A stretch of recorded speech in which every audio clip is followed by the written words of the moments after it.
Hello दोस्तों, welcome to channel biology bomb. और आज हम बात करेंगे ह्यूमन रिप्रोडक्शन चैप्टर, जो बहुत इंपॉर्टेंट चैप्टर है as far as NEET is concern. Okay, तो चलो भाई एक स्ट्रॉन्ग होल्ड लेते हैं ह्यूमन रिप्रोडक्शन के ऊपर एनसीईआरटी कमांड सीरीज में। ओके, सो ये जो चैप्टर है यार, ध्यान से देखना कि आपको ये देखना है कि मेरा अप्रोच किस तरीके से होता है इस चैप्टर को लेके। हर एक वर्ड को, हर एक सेंटेंस को बहुत अच्छे से समझेंगे। कंसेप्ट क्लैरिटी बहुत स्ट्रांग होने वाली है आपकी। और at the end of this session इसके ऊपर कोई भी एमसीक्यू पूछा जाए तो वो आपको आ जाएगा। Okay, so let's start. बात हो रही है ये जो चैप्टर है यार, यहाँ पे सबसे पहले एनसीईआरटी शुरुआत कैसे करती है। एनसीईआरटी हमें कुछ टर्मिनोलॉजीज के बारे में यहाँ पे बता रही है। एनसीईआरटी हमें बताती है कि भाई गमेटोजेनेसिस क्या होता है। What is gametogenesis? Gamete genesis मतलब जन्म देना। ओके, किसको जन्म देना? गमेट को जन्म देना, मतलब मेल में स्पर्म को और फीमेल में ओवम को। ये जो प्रोसेस है फॉर्मेशन ऑफ गमेट्स, इसे हम गमेटोजेनेसिस कहते हैं। ओके भाई साहब, थोड़ा अपन यस, इसे हम गमेटोजेनेसिस कहते हैं। इसे हम क्या कहते हैं? गमेटोजेनेसिस कहते हैं। उसके बाद गमेट फॉर्म हो गए, स्पर्म फॉर्म हो गया। इस स्पर्म को, इस सीमेन को फीमेल जेनिटल ट्रैक्ट में ट्रांसफर करना, that is the transfer of sperm into the female genital tract, it is called like insemination. उसे हम इंसेमिनेशन कहते हैं। अगर इसको फीमेल जेनिटल ट्रैक्ट में ट्रांसफर नहीं किया और outside the female genital tract इसको ट्रांसफर कर रहे हो, it is called as ejaculation. So ये रहा इंसेमिनेशन। इंसेमिनेशन हो गया मतलब स्पर्म को फीमेल जेनेटिक ट्रैक्ट में इंट्रोड्यूस कर दिया। उसके बाद स्पर्म जाएगा, ओवम को फर्टिलाइज करेगा, हो जाएगा फर्टिलाइजेशन। फर्टिलाइजेशन मतलब क्या? Fusion of male and female gamete. Okay, उसके बाद क्या होगा? फर्टिलाइजेशन होने के बाद मेल मतलब मेल का जो स्पर्म है वो हमको फर्टिलाइज करेगा, जाइगोट बनेगा। जाइगोट के बाद मोरूला बनेगा, ब्लास्टुला बनेगा। ओके, ब्लास्टुला जाएगा यूटेरस में, इंप्लांट हो जाएगा। सो यहाँ पे इंपॉर्टेंट स्टेप आती है called as implantation. What is implantation? Implantation mean attachment to the uterine wall, attachment of the blastocyst. बहुत इंपॉर्टेंट पॉइंट है। पहले जाइगोट बनता है, मोरूला बनता है, ब्लास्टुला बनता है, और ब्लास्टुला ही इंप्लांट करता है। इंपॉर्टेंट एमसीक्यू यहाँ पे आ जाता है, जिसे हम इंप्लांटेशन कहते हैं। आपको समझ में नहीं आ रहा है तो कोई चिंता की बात नहीं है, आपको सब समझ में आ जाएगा। ओके, उसके बाद इंप्लांट हो गया। अब क्या होगा? अब एम्ब्रियो धीरे धीरे धीरे डेवलप होने लगेगा। 9 मंथ लगेंगे, राइट। इसे हम कहते हैं प्रेगनेंसी। ओके, इसे हम कहते हैं प्रेगनेंसी, जिसे ही हम कहते हैं मेडिकल टर्मिनोलॉजी में जेस्टेशन। सो एम्ब्रियोनिक डेवलपमेंट का जो पीरियड है इसे हम जेस्टेशनल पीरियड कहते हैं। ओके, जेस्टेशन पीरियड कंप्लीट हो गया, 9 मंथ 1 वीक कंप्लीट हो गया। This is the particular gestational period in humans. उसके बाद क्या होगा? डिलीवरी हो जाएगी बेबी की, जिसे हम कहते हैं parturition. What is parturition? Delivery of the baby, it is called as a parturition. बहुत इंपॉर्टेंट बात। तो ये बेसिक कुछ पॉइंट्स थे जो एनसीईआरटी ने हमें यहाँ पे बताए हैं। यहाँ पे एनसीईआरटी हमें ये भी बताती है कि मेल में जो स्पर्म का फॉर्मेशन है ये तो चलता रहता है जब तक उसकी डेथ नहीं हो जाती। प्यूबर्टी पे स्टार्ट होगा, डेथ नहीं हो जाती, तब तक चलता रहेगा। So the sperm formation continues in old man also, but in female जो ओहम है, ओहम का formation, that is menstrual cycle में जो ओहम का फॉर्मेशन होता है, मेंस्ट्रुअल साइकिल सीज हो जाती है around 42 to 45 years of age, जिसे हम मेनोपॉज कहते हैं। उसके बाद ओहम का फॉर्मेशन रुक जाएगा। तो एनसीईआरटी हमें कहते हैं कि sperm formation continues old man, but the formation of ovum ceases in women around the age of 50 years. This is called as a menopausal age. इसका मतलब कि भाई मेल जो है कितना भी बूढ़ा हो जाए वो एक बच्चे को जन्म दे सकता है, बट आफ्टर मेनोपॉज ये फीमेल के लिए पॉसिबल नहीं है कि किसी बच्चे को जन्म देना। ओके, बढ़ रहे हैं आगे, बढ़ते हैं आगे ना। अब यहाँ पे हम बात करेंगे कि मेल रिप्रोडक्टिव सिस्टम क्या होती है, फीमेल रिप्रोडक्टिव सिस्टम क्या होती है। मेल रिप्रोडक्टिव सिस्टम में हम बात करने वाले हैं सबसे पहले टेस्टिस की, और फिर हम आगे आगे बढ़ने वाले हैं। टेस्टिस की अगर हम बात करें तो टेस्टिस के बारे में कुछ इंपॉर्टेंट पॉइंट जो मुझे पता चाहिए कि भाई testis are located outside the body. Outside the body मतलब कहाँ पे? तो स्क्रोटम में लोकेटेड है। Okay, right. स्क्रोटम में क्यों लोकेटेड है? क्योंकि टेस्टिस में स्पर्म का फॉर्मेशन होता है, और स्पर्म भाई डेलिकेट है, राइट। छोटे छोटे सेल्स से स्पर्म्स मतलब। ओके, तो ऐसे हालात में वो तो मर जाएंगे, इसलिए बॉडी का मतलब बॉडी के बाहर उसको रखना पड़ेगा ताकि बॉडी के टेम्परेचर की वजह से वो मर ना जाए। So the scrotum has been maintaining the lower temperature of the testis. Okay, कितना lower? 2 to 2.5 degree Celsius lower than the normal internal body temperature necessary for the spermatogenesis. एक बात मेरी याद रखना कि स्पर्म और ओहम ये बहुत डेलिकेट सेल्स होते हैं। ओके भाई, इनका बहुत अच्छे से ख्याल रखना पड़ता है। ख्याल रखने के लिए फीमेल में क्या क्या किया जाता है उसके बारे में भी बात करेंगे। अब बात करें कि मेल में क्या किया जा रहा है कि स्पर्म को टेस्टिस में फॉर्म किया जा रहा है, जो कि testis outside the body locate किए गए है। चलो टेस्टिस को अगर हम ओपन करके देखेंगे तो मुझे ये दिखाई देगा कि टेस्टिस में छोटे छोटे कंपार्टमेंट है, अराउंड 250 कंपार्टमेंट, जिसे हम मेडिकल टर्मिनोलॉजी में, टेक्निकल वर्ड्स में लोब्यूल्स कहते हैं। चलो एक बार लोब्यूल्स भी हम देख लेते हैं। यहाँ पे आप देखोगे कि लोब्यूल्स किस तरीके से होता है। यहाँ पे हम देखेंगे कि लोब्यूल किस तरीके से होता है। ये देखो भाई साहब, डायग्राम आपको थोड़ी दिख रही है। ओके, इधर से दिख रही है। सो यहाँ पे ये रहा टेस्टिस। टेस्टिस के अंदर मुझे यहाँ पे लोब्यूल्स दिखाई देते हैं। ये छोटे छोटे छोटे छोटे लोब्यूल्स दिखाई दे रहे हैं, छोटे छोटे छोटे छोटे लोब्यूल्स दिखाई दे रहे हैं। इस लोब्यूल्स के अंदर मुझे सेमिनिफेरस ट्यूब्यूल दिखाई दे रही है। इस लोब्यूल के अंदर मुझे सेमिनिफेरस ट्यूब्यूल दिखाई दे रही है। ओके भाई साहब, और मुझे क्या दिखाई दे रहा है कि ये जो सब सेमिनिफेरस ट्यूब्यूल ऐसे ऐसे लोब्यूल्स में से बाहर आ रही है, और इनका यहाँ पे एक नेटवर्क फॉर्म हो रहा है। ऐसे एक नेटवर्क फॉर्म हो रहा है। इस नेटवर्क को कहते हैं रेटी टेस्टिस। रेटी का मतलब नेटवर्क। यहाँ पे लोकेटेड है नेटवर्क टेस्टिस में, तो इस नेटवर्क को रेटी टेस्टिस हम कहते हैं। ओके, रेटी टेस्टिस के बाद यहाँ पे एक ये सब कंबाइन हो जाएंगे, है ना, ऐसी ऐसी ट्यूबुल। यहाँ पे एक जो है वैस इफ्रस नाम का स्ट्रक्चर मुझे दिखाई देता है। इसकी मैं ट्रिक भी आपको बता दूंगा। वैस डिफरेंस के बाद यहाँ पे मुझे और ट्यूबुल्स दिखाई दे रहे हैं, जिसे हम कहते हैं इपिडिडाइमिस, और बाद में आ जाता है वैस डिफरेंस, जो कि एक बड़ा सा ट्यूब होता है। बड़ा सा मतलब इतना बड़ा नहीं, एज कंपेयर टू बाकी के ट्यूबुल उसकी साइज थोड़ी बड़ी होती है। चलो डिटेल में देखते हैं कि एक्चुअली यहाँ पे हो क्या रहा है। सिंपल सा कंसेप्ट है, आपको जल्दी से समझ में आ जाएगा। चलो देखते हैं भाई। So each lobule contains 1 to 3 highly coiled seminiferous tubule. Okay, तो मुझे यहाँ पे दिखाई दे रहा है, ये देखो, ये लोब्यूल्स यहाँ पे इस डायग्राम में भी लोकेटेड है, छोटे छोटे कंपार्टमेंट दिखाई दे रहे हैं। ओके, जिसे हम कहते हैं लोब्यूल्स। लोब्यूल्स के अंदर सेमिनिफेरस ट्यूब्यूल्स हैं, in which the sperms are produced. इस लोब्यूल के अंदर ही, इस लोब्यूल के अंदर जो सेमिनिफेरस ट्यूब्यूल है उसके अंदर ही तो उनका प्रोडक्शन होता है। Each seminiferous tubule is line on its inside by 2 types of cell called male germ cell and Sertoli cell cell. अब एक ही चीज क्या है, अब यहाँ पे ये जो ट्यूबुल है आपने बाहर निकाल लिया, तो आपको कुछ ऐसा ट्यूबुल दिखाई देगा। ओके, और ये जो ट्यूबुल दिखाई देगा तो आपको क्या दिखाई देगा, आपको ये दिखाई देगा कि it is lined on inside bye the Sertoli cells. ऐसे ऐसे सर्टोली सेल आपको यहाँ पे अंदर दिखाई देंगे। और आपको क्या दिखाई देगा, आपको यहाँ पे ये दिखाई देगा कि it is lined by the special type of cell called as spermatogonial cell या मेल जर्म सेल। यहाँ पे मुझे मेल जर्म सेल्स भी ऐसे ऐसे ऐसे दिखाई देंगे, ऐसे छोटे छोटे मेल जर्म सेल भी दिखाई देंगे। बेसिकली क्या होता है कि ये जो सर्टोली सेल है, मेल जर्म सेल को ऐसे होल्ड करके रखता है। ये स्पेशल टाइप के सेल है, ऐसे सेल है जो भाई मियोसिस शो करने वाले हैं, रिडक्शन डिवीजन शो करने वाले। तो स्पेशल सेल है बॉडी के।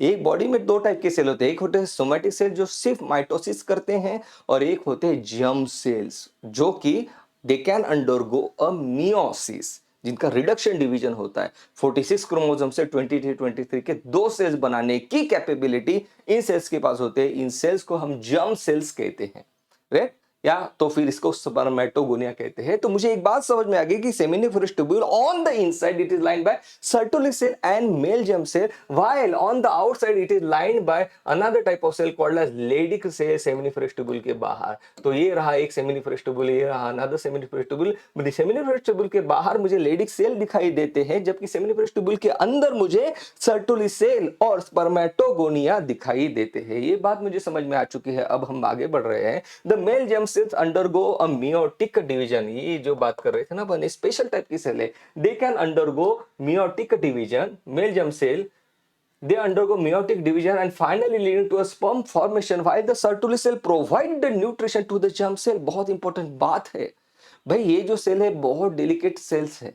ये स्पर्म बनाने वाले सेल, तो उनको न्यूट्रिशन देना अपनी जिम्मेदारी है। किसकी जिम्मेदारी, सर्टोली सेल की। तो सर्टोली सेल उसको ऐसे हक करते हुए बैठा रहता है कि भाई तू मेरे पास आ, मैं तुझे न्यूट्रिशन प्रोवाइड करूंगा। तो सर्टोली सेल यहाँ पे उसको न्यूट्रिशन प्रोवाइड करने का काम करती है। The region outside the seminiferous tubule, inside it is lined by male germ cell and Sertoli cell, while the region outside the seminiferous tubule it is lined by the Leydig cell or called as interstitial cell। interstitial से interstitium मतलब क्या, दो के बीच में की जगह called as interstitium। यहाँ पे आप देख रहे हो कि एक सेमिनिफेरस ट्यूब्यूल और दूसरे सेमिनिफेरस ट्यूब्यूल के बीच में की जो स्पेस, उसे कहते हैं इंटरस्टिशियम। वहां पे जो सेल लोकेटेड है, मतलब लेडिक सेल, उन्हीं सेल को कहते हैं इंटरस्टिशियल सेल। ओके भाई साहब, अब बढ़ रहे हैं आगे। नाउ तो ये तो बात होगी कि सेमिनिफरस ट्यूबुल किस तरीके से बनी हुई है। Leydig cell synthesise and secrete testicular hormone called as androgen, ये बात भी अपन इसके बारे में बात करेंगे, अभी के लिए इसको होल्ड करते हैं ना। अब यहाँ पे क्या हो गया कि हमें तो ये देखने को मिल गया कि टेस्टिस में सेमिनिफरस ट्यूबुल होते हैं जो कि मेन ट्यूबुल है। ओके, इसके साथ ही ट्यूबुल मतलब डक्ट है, पाइप है, इसके साथ ही कुछ और एसेसरी डक्ट्स भी होते हैं, जैसे अभी हम बात करें रेटी टेस्टिस, वैस इफरंस, इपिडिडाइमिस, वैस डेफरन। तो सेमिनिफरस ट्यूबुल के अंदर सेल का फॉर्मेशन हुआ, स्पर्म का फॉर्मेशन होता है, तो that is the main duct. और बची हुई बाकी की डक्ट कौन सी है? Accessory duct. ये इंपॉर्टेंट बात होगी, ये इंपॉर्टेंट बात होगी। सो मेल सेक्स एसेसरी डक्ट किसे कहते हैं? रेटी टेस्टिस, वैस इफरंस, एपिडिडाइमिस, वैस डेफरंस। यहां पे आपको नोट करना है कि यहां पे सेमिनिफरस ट्यूबुल्स नहीं दिया गया है। क्या यहाँ पे सेमिनिफरस ट्यूबुल दिया गया? सेमिनिफरस ट्यूबुल्स को नाम यहाँ पे जो है दिया नहीं गया है, ये इंपॉर्टेंट बात। That is not the accessory duct, क्योंकि वो मेन डक्ट है जहां पे स्पर्म का फॉर्मेशन हो रहा है, बाकी के एसेसरी डक्ट्स में कह रहा हूं। अब यहाँ पे बात हो रही है कि सेमिनिफरस ट्यूबुल जो है इट ओपन्स इनटू वैस। सेमिनिफरस ट्यूबुल, इस सेमिनिफरस ट्यूबुल आगे कंटिन्यू होते हैं रेटी टेस्टिस में, और वो आगे कंटिन्यू होता है वैस इफरंस में, जो कि मिल जाता है इपिडिडाइमिस को, और इपिडिडाइमिस के बाद आ जाता है वैस डेफरंस। वैस डेफरंस यहाँ पे अगर हम देखें तो देखो सिंपल सा कंसेप्ट है। क्या कंसेप्ट है भाई? यहाँ पे मुझे टेस्टिकुलर लोब्यूल दिखाई दे रहे हैं, टेस्टिकुलर लोब्यूल से सेमिनिफरस ट्यूबुल निकली, इन्होंने यहाँ पे एक नेटवर्क बना दिया। ये यहाँ पे नेटवर्क देख रहे हो, जिसे हम रेटी टेस्टिस कहते हैं। रेटी टेस्टिस के बाद एक ट्यूब निकलती है, इपिडिडाइमिस में जाती है, जिस ट्यूब को हम वैस इफरंस कहते हैं। फिर बाद में आ जाता है यहाँ पे इपिडिडाइमिस, जहाँ पे स्पर्म भी स्टोर किए जाते हैं, एनसीटी के लाइन है। और बाद में टेस्टिस के बाहर यहाँ पे देखो एक ट्यूब ऊपर जा रही है, इसे कहते हैं वैस डेफरम। वैस मतलब क्या? वेसल, मतलब जिसकी जो डायमीटर में ज्यादा है, कॉल्ड एज वैस डेफरेंस, मतलब डक्ट्यूल। ओके, सो इस तरीके से इसका नाम लिया गया है वैस डेफरेंस। यहाँ पे आप देख रहे हो, ये देखो वैस डेफरेंस ऐसे ऐसे गया ओके ऊपर की तरफ। और यहाँ पे क्या हो रहा है? एनसीटी कहती है वैस डेफरेंस जो है ये यूरिनरी ब्लैडर के ऊपर ऐसे कर्व का बना लेती है। आप देख रहे हो यहाँ पे कर्व बना रही है भाई। हाँ भाई, ये कर्व बना लिया इसने। ओके, और इसी वैस डेफरेंस को दो सेमेनल वेसिकल की डक्ट यहाँ पे मिल जाती है। आप देख रहे हो दोनों की डक्ट यहाँ पे वैस डेफरेंस को मिल गई, और जो बन गया उसे कहते हैं इजाक्यूलेटरी डक्ट। मतलब वैस डेफरेंस प्लस सेमिनल वेसिकल की डक्ट मिल जाएगी तो बन जाएगी इजाक्यूलेटरी डक्ट। ओके, और फिर मुझे क्या दिखाई दे रहा है? यहाँ पे मुझे दिखाई दे रहा है सेमिनल वेसिकल ग्लैंड के बाद प्रोस्टेट ग्लैंड मुझे दिखाई दे रही है। दो सेमिनल वेसिकल ग्लैंड मुझे दिखी, एक प्रोस्टेट ग्लैंड मुझे दिखी। बाद में ejaculatory duct opens into urethra यहाँ पे, और मुझे यहाँ पे दिख रहा है कि यहाँ पे बल्बो यूरेथ्रा ग्लैंड भी लोकेटेड है। ओके, यूरेथ्रा से बाहर बाहर बाहर फिर आगे। It is the common passage to pass a urine and semen. Okay, detail में बात करेंगे, डोंट वरी।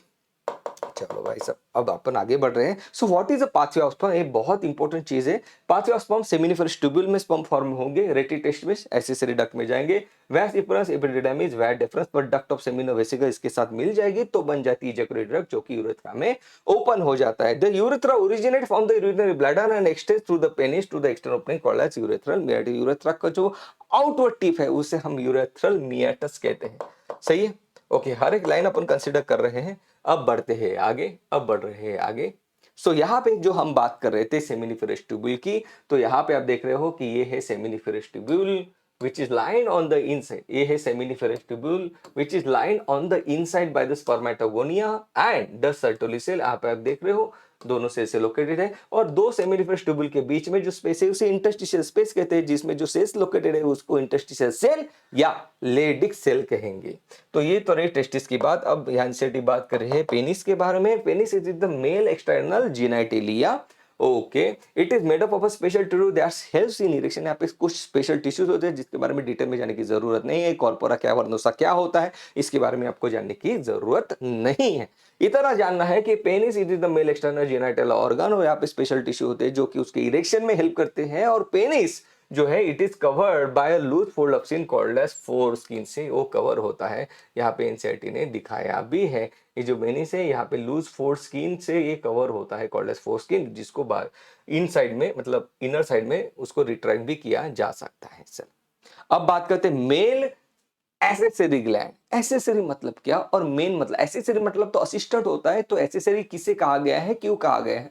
तो ध्यान से सुनो, टेस्टिस ये मेन ग्लैंड है बॉडी की, प्राइमरी सेक्स ऑर्गन, मतलब we are talking about the sex organs, उसमें की मेन तो टेस्टिस हो गई जहाँ पे स्पर्म का फॉर्मेशन हो रहा है। वो ग्लैंड छोड़ के बाकी के जो ग्लैंड है उसे अपन कह रहे हैं एसेसरी ग्लैंड। सही है, ओके। तो एसेसरी का मतलब आपको समझ में आ चुका है।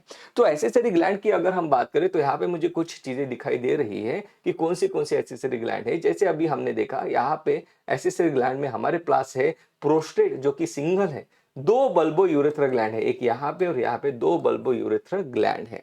और मुझे क्या दिखाई दे रहा है, सेमाइनल वेसिकल, जो कि दो है। तो मुझे दो एक बात समझ में आ गई कि किसी भी इंसान में एक प्रोस्टेट होता है, दो सेमिनल वेसिकल, दो बल्बो यूरेथ्रल ग्लैंड होते हैं। ये प्रोस्टेट का काम क्या है यार, क्यों प्रोस्टेट यहाँ पे दी गई है नेचर के द्वारा? तो प्रोस्टेट इसलिए दी गई है क्योंकि प्रोस्टेट यहाँ पे सिक्रेट करता है कैल्शियम। ओके, देखो, फ्रुक्टोज। ओके, क्योंकि देखो ध्यान से देखो कि स्पर्म जो है इपिडिडाइमिस से वह डिफरेंस से ऊपर ऊपर आ रहा है, उसमें अब एक ग्लैंड सब अपना अपना सिक्रेशन डाल रही है। क्यों डाल रही है? ताकि स्पर्म जिंदा रहे, उसको न्यूट्रिशन दिया जा सके। तो उसमें फ्रुक्टोज डाल दिया प्रोस्टेट ने, उसके अंदर कैल्शियम डाल दिया ताकि स्पर्म को अच्छी खासी मोटिलिटी आ जाए। और यहाँ पे होती है bulb urethra gland. Bulb urethra gland का क्या है, लुब्रिकेट करना पेनिस को।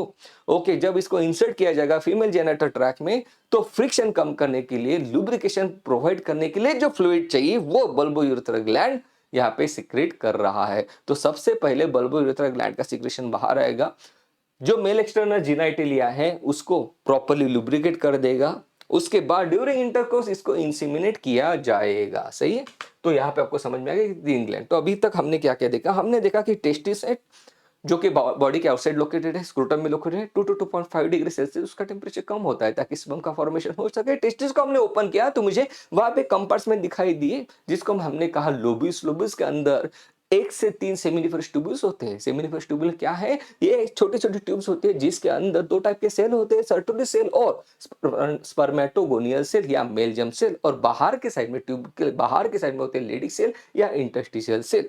उसके बाद हमने देखा कि सेमिनिफरस ट्यूब्यूल ऐसी बाहर निकलेगी कंपार्टमेंट में से और एक नेटवर्क बना देगी आपके आंखों के सामने। इमेजिन करो, उस नेटवर्क को हम रेटिटिस्टिस कहते हैं, और उस नेटवर्क में से कुछ छोटी छोटी ट्यूब बाहर आ जाएगी। मतलब इतनी सारी सेमिनिफरस ट्यूब्यूल, उसका नेटवर्क बना, और फिर उसमें से कुछ ही ट्यूबुल्स बाहर आ जाएगी, जिसे हमने व्यास रेफरेंस कहा। Vas deferens meets with the epididymis, epididymis से बाहर निकले, सब डक्ट ही है, एपिडिडाइमिस से डक्ट बाहर निकले जिसे व्यास डिफरेंस कहते हैं। Vas deferens loop over the urinary bladder, जिसको सेमिनल वेसिकल की डक्ट आके मिलती है, जिसे हम इजैकुलेटरी डक्ट कहते हैं, जो कि यूरेथ्रा में ओपन हो जाती है और बाहर फिर यूरेथ्रल मेटाइटिस से सीमेन बाहर आ जाएगा। इस तरीके से बात हो रही है। Now let's talk about the female reproductive system. Female reproductive system की अगर हम बात करें तो अभी हमने मेल रिप्रोडक्टिव सिस्टम की बात की, अब फीमेल रिप्रोडक्टिव सिस्टम की बात करते हैं, जहां पे एनसीईआरटी हमें बता रही है कि ovary are the primary female sex organ.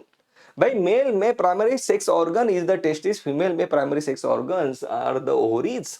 Okay, क्यों भाई प्राइमरी क्यों कहा? प्राइमरी मतलब जहां पे गमेट का फॉर्मेशन हो रहा है उसे प्राइमरी कहते हैं, और जो ऑर्गन गमेट के ट्रांसपोर्ट में इन्वॉल्व है उसे एसेसरी ऑर्गन्स कहते हैं। ध्यान से सुनना मैंने क्या कहा था। ओके, तो भाई साहब ये हो गया, ovaries are the primary female sex organ that produce the female gamete and several steroid hormone. Ovaries में क्या क्या होता है? गमेट का फॉर्मेशन होगा, ओवम का फॉर्मेशन होगा, और साथ ही साथ कुछ हार्मोन्स भी प्रोड्यूस किए जाएंगे, एस्ट्रोजन, प्रोजेस्टेरोन और रिलैक्सिन, जो आपके एनसीईआरटी में दिया है उसके बारे में हम बात कर रहे हैं। अब एनसीईआरटी कहती है कि जो यहाँ पे आपको ओवरी दिखाई दे रही है, और एनसीईआरटी कहती है कि ओवरी ने जो भी चीज एनक्लोज की, ये पीले कलर का जो भी एनक्लोज किया है अपने अंदर, उसे स्ट्रोमा कहते हैं। स्ट्रोमा के आउटर पार्ट को अपन कहते हैं कॉर्टेक्स, और इनर पार्ट को अपन कहते हैं मेडुला। किसी भी चीज में, चाहे तो किडनी का हो, एड्रेनल ग्लैंड का हो, ब्रेन में हो, आउटर पार्ट को कॉर्टेक्स कहा जाता है, इनर पार्ट को मेडुला कहा जाता है। तो यहाँ पे ये बात हो रही है। ओके भाई साहब, अब हम आगे बढ़ रहे हैं।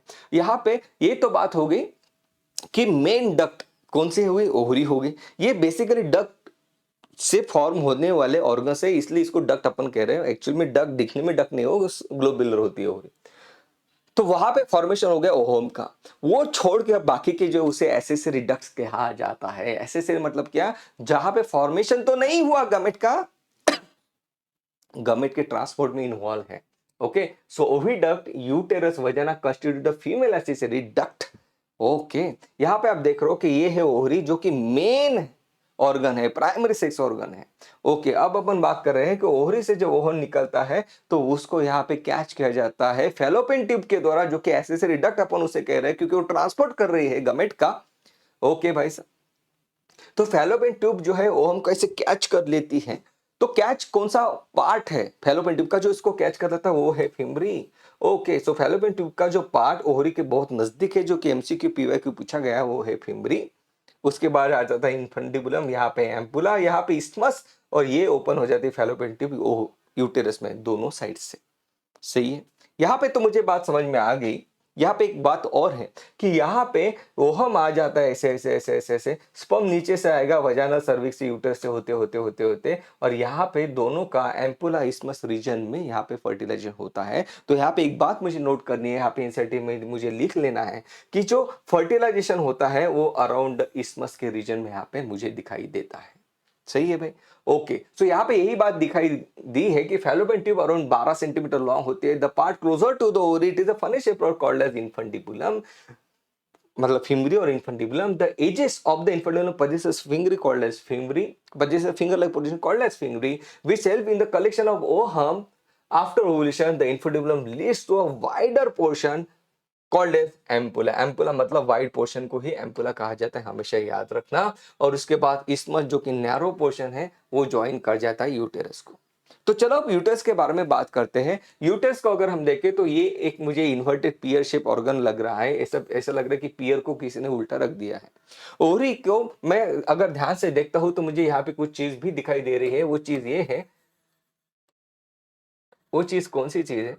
वो चीज ये है भाई साहब, हम्म, वो चीज ये है कि ये जो यूटरस है ये लिगामेंट के through, sorry, with the help of ligament इनको ऐसे हैंग किया जाता है, इसको ऐसे हैंग किया जाता है। एक मिनट, ये कहाँ छुप गया?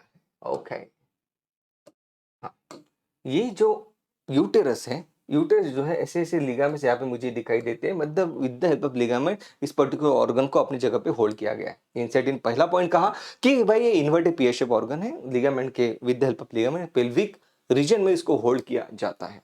यहाँ पे हम ये एनसीईआरटी बताती है कि ये जो यूटेरस है ये 3 वॉल से बनी हुई स्ट्रक्चर है। मतलब आप बाहर की साइड में देखोगे तो यूटेरस की जो वॉल है उसे पेरीमीटरम कहते हैं, उसके अंदर की जो वॉल है उसे मायोमीटरम कहते हैं। मायो मतलब मसल। ओके, और इनर साइड, सबसे इनर साइड में जो वॉल है उसे हम एंडोमेट्रियम कहते हैं। तो यहाँ पे एक बात इंपॉर्टेंट आ जाती है कि यूटेरस का कॉन्ट्रैक्शन कौन कराता है? मायोमेट्रियम कराता है। यहाँ पे एक इंपॉर्टेंट बात समझ में आ जाती है कि ऑक्सीटोसिन नाम का जो हार्मोन है वो यूटेरस को कांटेक्ट कराता है। तो यहाँ पे मैं पूछ सकता हूँ आपको कि ऑक्सीटोसिन कौन से लेयर के ऊपर जाके काम करेगा? आप कहोगे मायोमेट्रियम के ऊपर जाके काम करेगा। मायो मतलब मसल को कांटेक्ट कराने वाला, और इनर साइड में, सबसे इनर साइड में जो लेयर है उसे हम एंडोमेट्रियम कहते हैं। एंडोमेट्रियम एक ऐसी लेयर है जो कि मेंस्ट्रुअल साइक्लिकल चेंजेस को शो करती है। तो यहाँ पे एक एमसीक्यू और बनता है कि भाई मेंस्ट्रुअल साइकिल में कौन सी लेयर शेड होती है? पेरीमीटर, मायोमीटर, एंडोमीटर। आप कहोगे एंडोमीटर जो सबसे इनर मोस्ट लेयर है यूटेरस की। यहाँ पे ये बात तो क्लियर हो गई। यहाँ पे एनसीईआरटी ने ही बात कही है। यहाँ पे एनसीईआरटी एक बात और कह रही है। एनसीईआरटी हमें ये बताते हैं कि यूटेरस का आगे का जो पोर्शन है उसे अपन सर्विक्स कह रहे हैं, उसे अपन सर्विक्स कह रहे हैं। और यहाँ पे जो वजाइना है, ये रही वजाइनल कैनल और ये रही सर्वाइकल कैनल। वजाइनल कैनल और सर्वाइकल कैनल दोनों मिला के बन जाती है यहाँ पे बर्थ कैनल। दोनों मिला के यहाँ पे बन जाती है बर्थ कैनल। यहाँ पे एनसीईआरटी ने पूछा था, जो कि नीट 2023 का एमसीक्यू है। सो यहाँ पे बात हो रही है the cavity of the cervix called cervical canal which along with the vagina forms a birth canal. Birth canal मतलब क्या कि भाई ऐसा कैनल जहाँ पे ड्यूरिंग बर्थ बेबी वहां से बाहर निकल रहा है। Okay, so perimeter, myometrium, endometrium. Endometrium undergoes cyclical changes during menstrual cycle and myometrium exhibits the contraction during the delivery of the baby. ये बहुत इंपॉर्टेंट बात है। मायो मतलब मसल, सो मायोमेट्रियम कॉन्ट्रैक्शन शो करेगा, एंडोमेट्रियम अंडरगो साइक्लिकल चेंजेस। तो हमने बात की फैलोपियन ट्यूब क्या होता है, हमने बात की कि यूटेरस क्या होता है। अब अपन बात करें फीमेल एक्सटर्नल जेनाइटिलिया। फीमेल एक्सटर्नल जेनाइटिलिया की अगर हम बात करें तो यहाँ पे मुझे दिखाई दे रहा है, यहाँ पे फैट कुशन लाइक स्ट्रक्चर होता है जिसे अपन मॉस प्यूबिस कहते हैं। उसके बाद मुझे बाहर के साइड में दिखाई दे रहा है this is a labia major, और उसके इनर साइड में मुझे दो लिप दिखाई दे रहे हैं इस साइड में जिसे हम लेबिया माइनोरा कह रहे हैं। लेबिया माइनोरा और लेबिया मेजोरा का आपने साइड में कर दिया तो आपको यहाँ पे जो स्ट्रक्चर दिखाई दे रहा है उसे वेस्टिबुल कहते हैं। वेस्टिबुल के अपर साइड में मुझे यहाँ पे यूरेथ्रल ओपनिंग दिख रही है, नीचे के साइड में यहाँ पे मुझे वजाइनल ओपनिंग दिख रही है जो कि कवर है हाइमेन से। प्रेजेंस और absence of hymen do not determine the virginity, क्योंकि ड्यूरिंग वेरियस एक्टिविटीज एक्सरसाइज में भी वो ब्रेक होता है। यहाँ पे इंसेटी ने ये बात कही रही है। यहाँ पे अपर के साइड में मुझे एक स्ट्रक्चर दिखाई दे रहा है जिसे हम क्लाइटोरिस कहते हैं, जो कि काफी सेंसिटिव स्ट्रक्चर है, which lies at the upper junction of the two labia minor above the urethral opening। सही है। ओके भाई साहब, अब अपन आगे बढ़ रहे हैं। अब बात हो रही है यहाँ पे मेमोरी ग्लैंड की।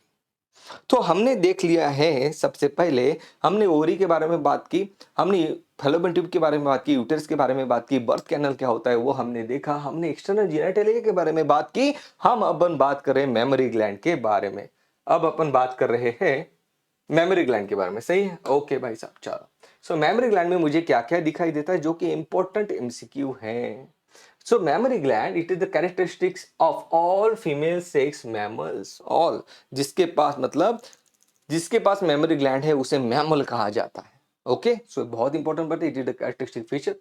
ये एक सेकेंडरी सेक्सुअल कैरेक्टरिस्टिक्स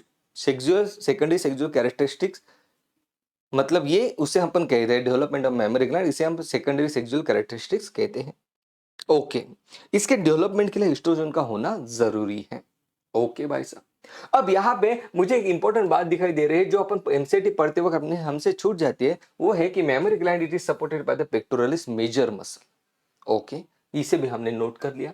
अब अपन आगे बढ़ते हैं और मुझे यहाँ पे ये दिखाई दे रहा है कि मुझे यहाँ पे छोटे छोटे अल्वियोलाई दिखाई दे रहे हैं। Can you see that these are the small small small alveoli. Okay, alveoli ऐसे मुझे अल्वियोलाई दिखाई दे रहे हैं, यहाँ पे आप देख रहे हैं। इस अल्वियोलाई से एक डक्ट निकलती है जिसे मेमोरी डक्ट कहा जाता है।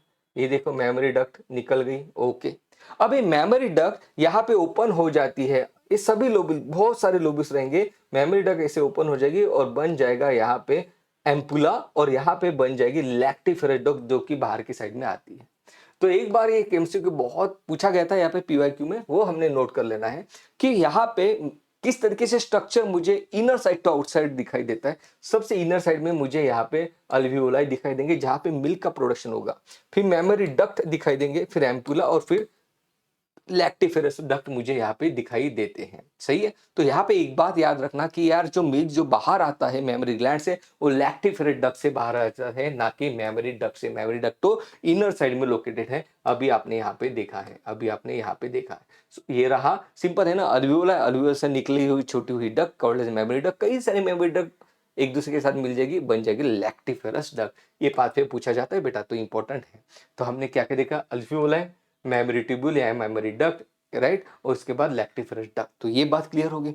तो ये रहा फीमेल रिप्रोडक्टिव सिस्टम के बारे में। तो मेल देखा, फीमेल देखा। अब अपन बात करें गामेटोजेनेसिस। तो आपने स्ट्रक्चर तो देख लिया, अब किस तरीके से स्पर्म किस तरीके से प्रोडक्शन होता है, स्पर्म किस तरीके से प्रोड्यूस होते हैं, और फीमेल में किस तरीके से ओवम प्रोड्यूस होता है, उसके बारे में अपन बात कर रहे हैं। सो गामेटोजेनेसिस मतलब क्या, गमेट का जन्म होना। गमेट का जन्म होना कहाँ पे जन्म होगा, प्राइमरी सेक्स ऑर्गन में कि सेकेंडरी सेक्स ऑर्गन में? Primary sex organ. Primary sex organ ऐसे ऑर्गन होते हैं जहां पे गमेट का फॉर्मेशन होता है। So primary sex organ that is testis in female and ovum in female, testis in male and ovum in female, यहाँ पे जन्म होता है भाई। तो उसे अपन ने कहा प्राइमरी सेक्स ऑर्गन। तो यहाँ पे in the testis the immature male germ से प्रोड्यूस स्पर्म बाय स्पर्मेटोजेनेसिस। अब देखो होता क्या है, अभी हमने देखा कि सेमिनिफेरस ट्यूब्यूल जो है, ध्यान से देखना, अभी हमने देखा seminiferous tubule on the inner side it is lined by male germ cell and it is lined by the Sertoli cell. ये रहा सर्टोली सेल ढेर सारे, और यहाँ पे होते हैं मेल जर्म सेल जिनको होल्ड करके रखता है सेमिनिफेरस सर्टोली सेल। ओके, और यहाँ पे जो मेल जर्म सेल है मतलब स्पर्मेटोगोनिया है, they start undergoing meiotic division और स्पर्म को बना देते हैं। इस प्रोसेस को स्पर्मेटोजेनेसिस कहते हैं। ओके, ये जो प्रोसेस है स्पर्मेटोजेनेसिस की मतलब स्पर्म बनाने की, ये कहाँ पे शुरू होती है, ड्यूरिंग प्यूबर्टी। During puberty. तो बॉडी को कैसे पता चला कि क्या प्यूबर्टी आ चुकी है, उसके बारे में भी बात करेंगे, पहले ये प्रोसेस को समझ लेते हैं। ओके, तो यहाँ पे in testes the immature male germ cell produce sperms by spermatogenesis that begins at the puberty.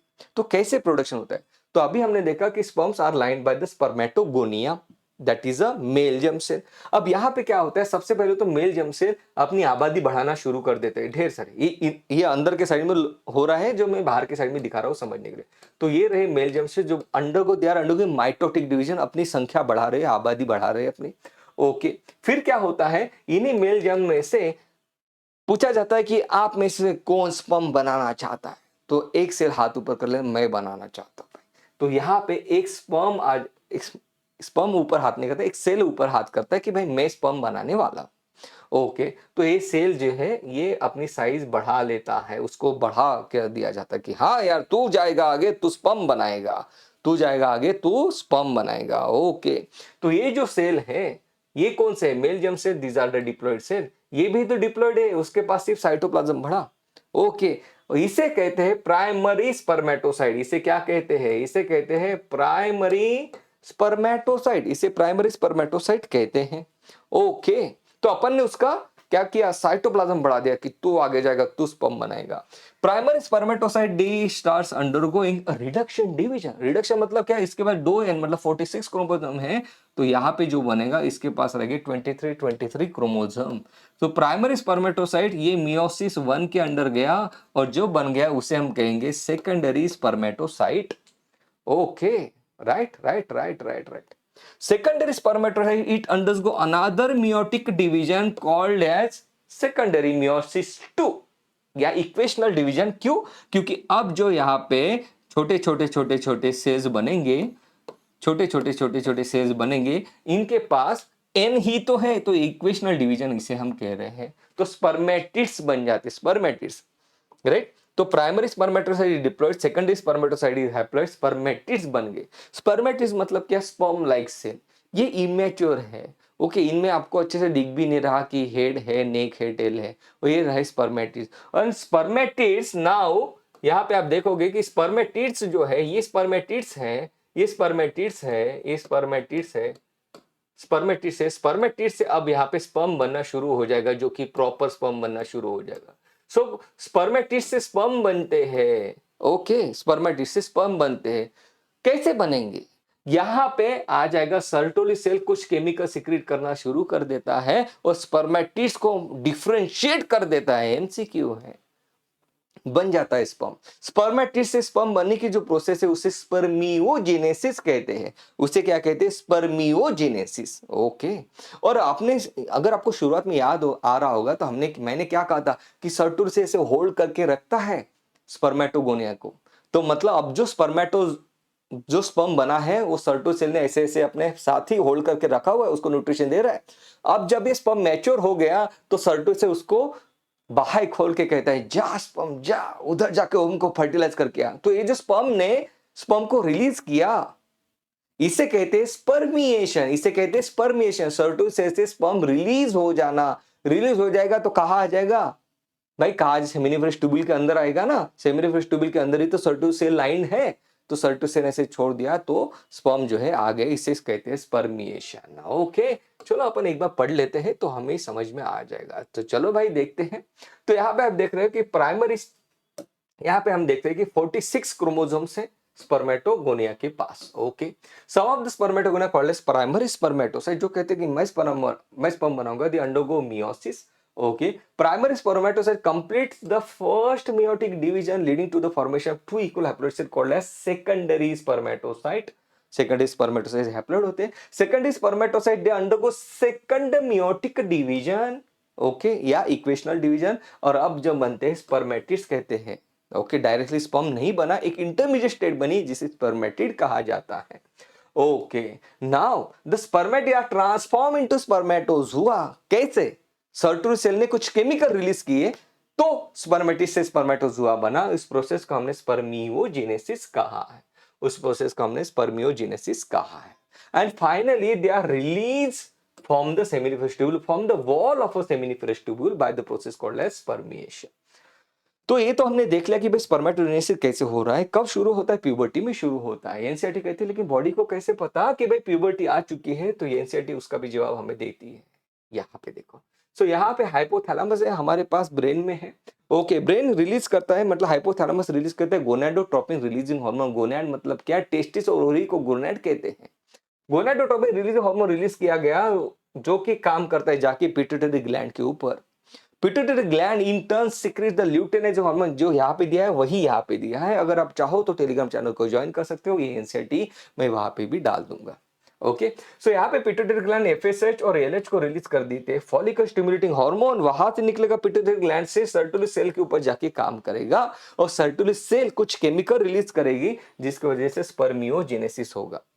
L4 luteinising hormone, L4 Leydig cell, luteinising hormone pituitary से निकला लेडिक सेल के ऊपर जाके काम करेगा और लेडिक सेल इंटर्न टेस्टोस्टेरॉन बनेगा जो कि एंड्रोजन है और जो कि स्पर्मेटोजेनेसिस में हेल्प करेगा। तो यहाँ पे आपको बात समझ में आ गई कि Leydig cell secretes androgen, FSH act on the Sertoli cell and stimulate the process of spermiogenesis, जो अभी हमने देखा। तो देखो आपका स्पर्म तो फॉर्म हो गया। ओके, तो स्पर्म कैसे रहता है यार? बहुत सिंपल सी है। ये देखो, स्पर्म के पास क्या होता है, एक हेड होता है। ओके, उसके बाद एक छोटी सी नेक होता है, फिर एक मिडल पीस होता है, ऐसे ऐसे ऐसे एक मिडल पीस होगा और यहाँ पे हो जाती है टेल। ओके, तो आपने हेड निकाल लिया, ये हेड के अंदर आप न्यूक्लियर डाल दो। ओके, 26 क्रोमोसोम डाल दो। राइट, अब स्पर्म को यार चलने के लिए एनर्जी भी तो चाहिए, उसको फीमेल जेनिटल ट्रैक्ट में ओवम तक पहुंचना है, तो यहाँ पे आप डाल दो माइटोकॉन्ड्रिया। ओके, तो माइटोकॉन्ड्रिया क्या करेगा, ये जो टेल है उसको एनर्जी देगा, ऐसे स्पर्म जो है स्विम करते हुए आगे आगे जाएगा। ये जो हेड है, ये हेड के पास गोल्जी एपरेटर से डिराइव्ड एक स्ट्रक्चर रहता है जिसे एक्रोजोम कहते हैं। इसके अंदर एंजाइम्स होते हैं, वो एंजाइम का कुछ काम है, उसके बारे में भी अपन बात करेंगे। तो यहाँ पे मुझे ये दिखाई दिया कि ये जो स्पर्म है, स्पर्म का अगर स्ट्रक्चर के बारे में बात करूं तो स्पर्म के स्ट्रक्चर में मतलब हेड आ गया, नेक आ गया, मिडल पीस, टेल आ गया। हेड के पास क्या होता है, हैप्लॉइड न्यूक्लियस होता है।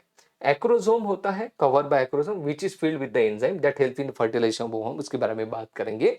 मिडल पीस होता है, मतलब मिडल पीस में माइटोकॉन्ड्रिया होता है, टेल होता है जो कि मोटिलिटी प्रोवाइड करता है। तो एक बार में मतलब आपको तो ये समझ में आ गया कि टेस्टिस में स्पर्म बने थे, कैसे बने, स्पर्मेटोजेनेसिस से बने, वो भी आपको समझ में आ गया।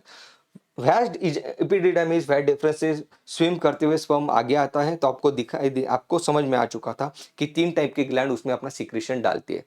तो अब स्पर्म आ गया, उसमें बल्बोयूरेथ्रा गया, प्रोस्टेट गया, सेमिना वेसिक अपने सीक्रेशन डाल देती है। ये जो सीक्रेशन है इसे सेमाइनल प्लाज्मा कहते हैं। इसे क्या कहते हैं, सेमाइनल प्लाज्मा। सो सेमाइनल प्लाज्मा प्लस स्पर्म, इन दोनों को मिला के कहा जाता है सीमेन, इसको मिला के कहा जाता है सीमेन। तो ये जो सीमेन है, एक बार जब इजैकुलेशन होता है तो कितना सीमेन बाहर आ जाता है, उसमें रहते हैं 200 टू 300 मिलियन स्पर्म।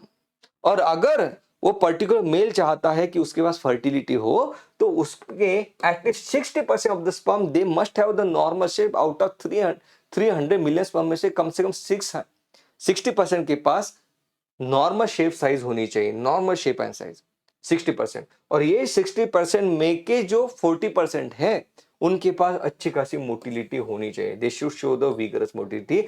ये क्राइटेरिया डब्ल्यूएचओ का क्राइटेरिया है। अगर ये क्राइटेरिया मीट होता है तभी हम उसको फर्टाइल कहते हैं, ये फर्टाइल कहते हैं। The human ejaculate about 200 to 300 million sperm, जिनमें से 60% स्पर्म के पास नॉर्मल शेप एंड साइज होनी चाहिए और उस 60% में से 40% के पास भाई नॉर्मल मोटिलिटी होनी चाहिए। ये यहाँ पे इंपॉर्टेंट बात समझ में आ रही है हमें। ओके भाई साहब, अब अपन आगे बढ़ते हैं। सो यहाँ पे यही बात दी है कि seminal plasma along with the sperm constitute a semen, ये बात भी अपनी क्लियर होगी। तो अभी तक हमने क्या क्या देखा, हमने देखा testis male external genitalia, male reproductive system, female reproductive system, sperm कैसे फॉर्म होते हैं वो हमने देख लिया, मतलब स्पर्मेटोजेनेसिस हमने देख लिया। अब अपन देख रहे हैं oogenesis क्या होता है। The process of formation of female gamete, it is called as a oogenesis।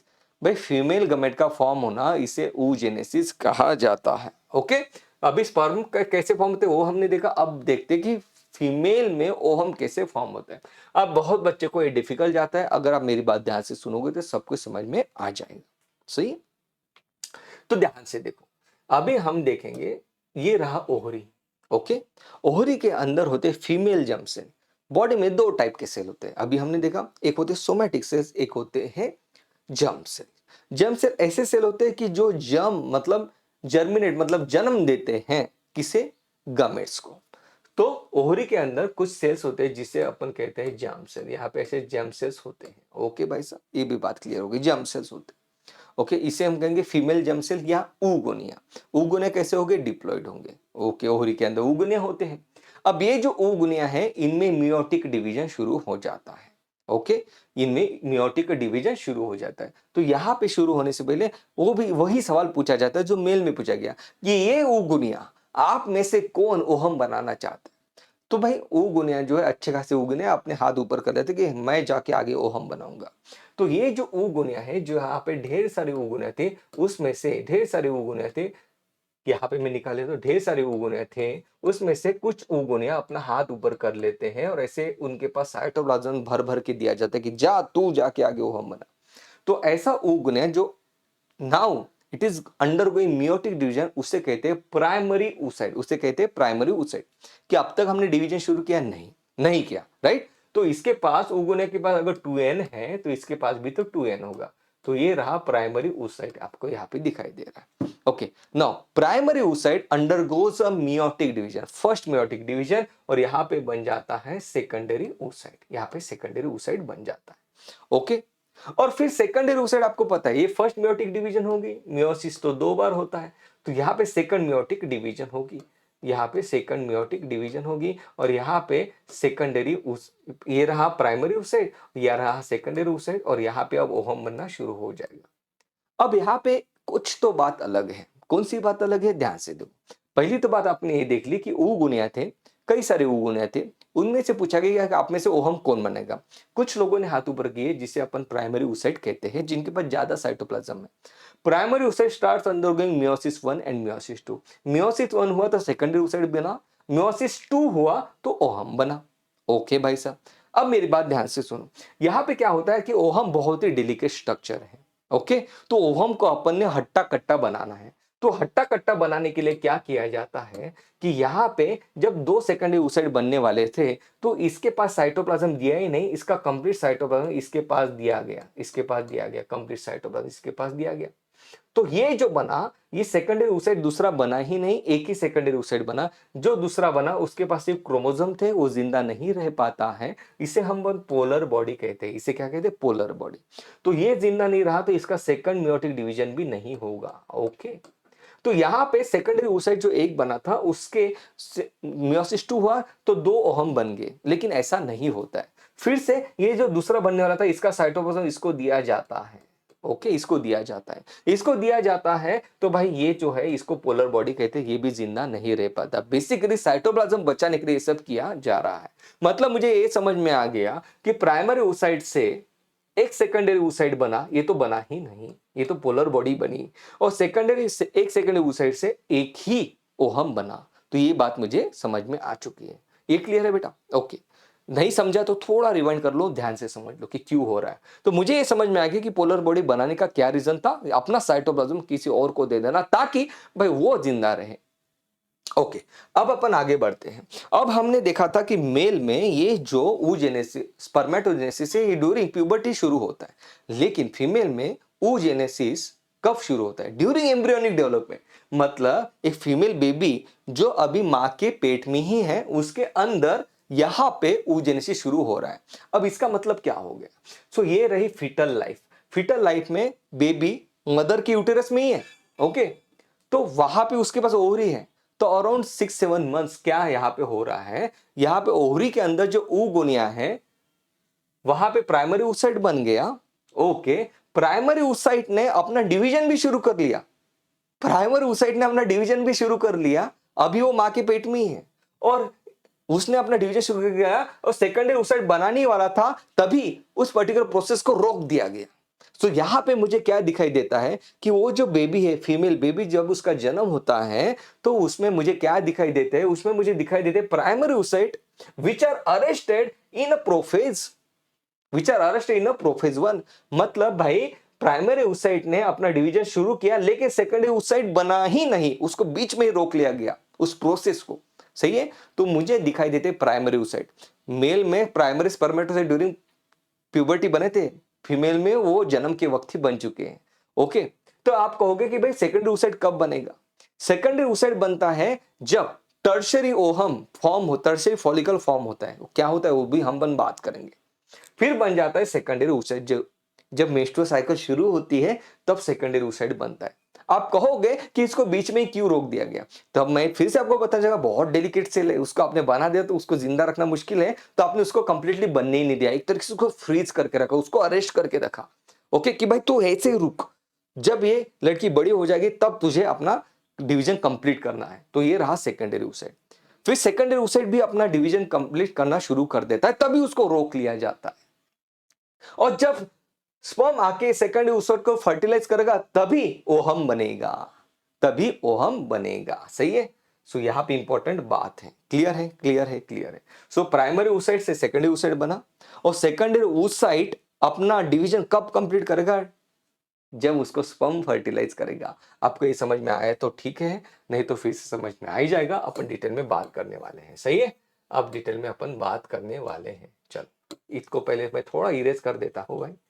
Okay, clear है। ओके चल, अब देखते हैं, सब समझ में आ जाएगा बेटा, टेंशन मत लो।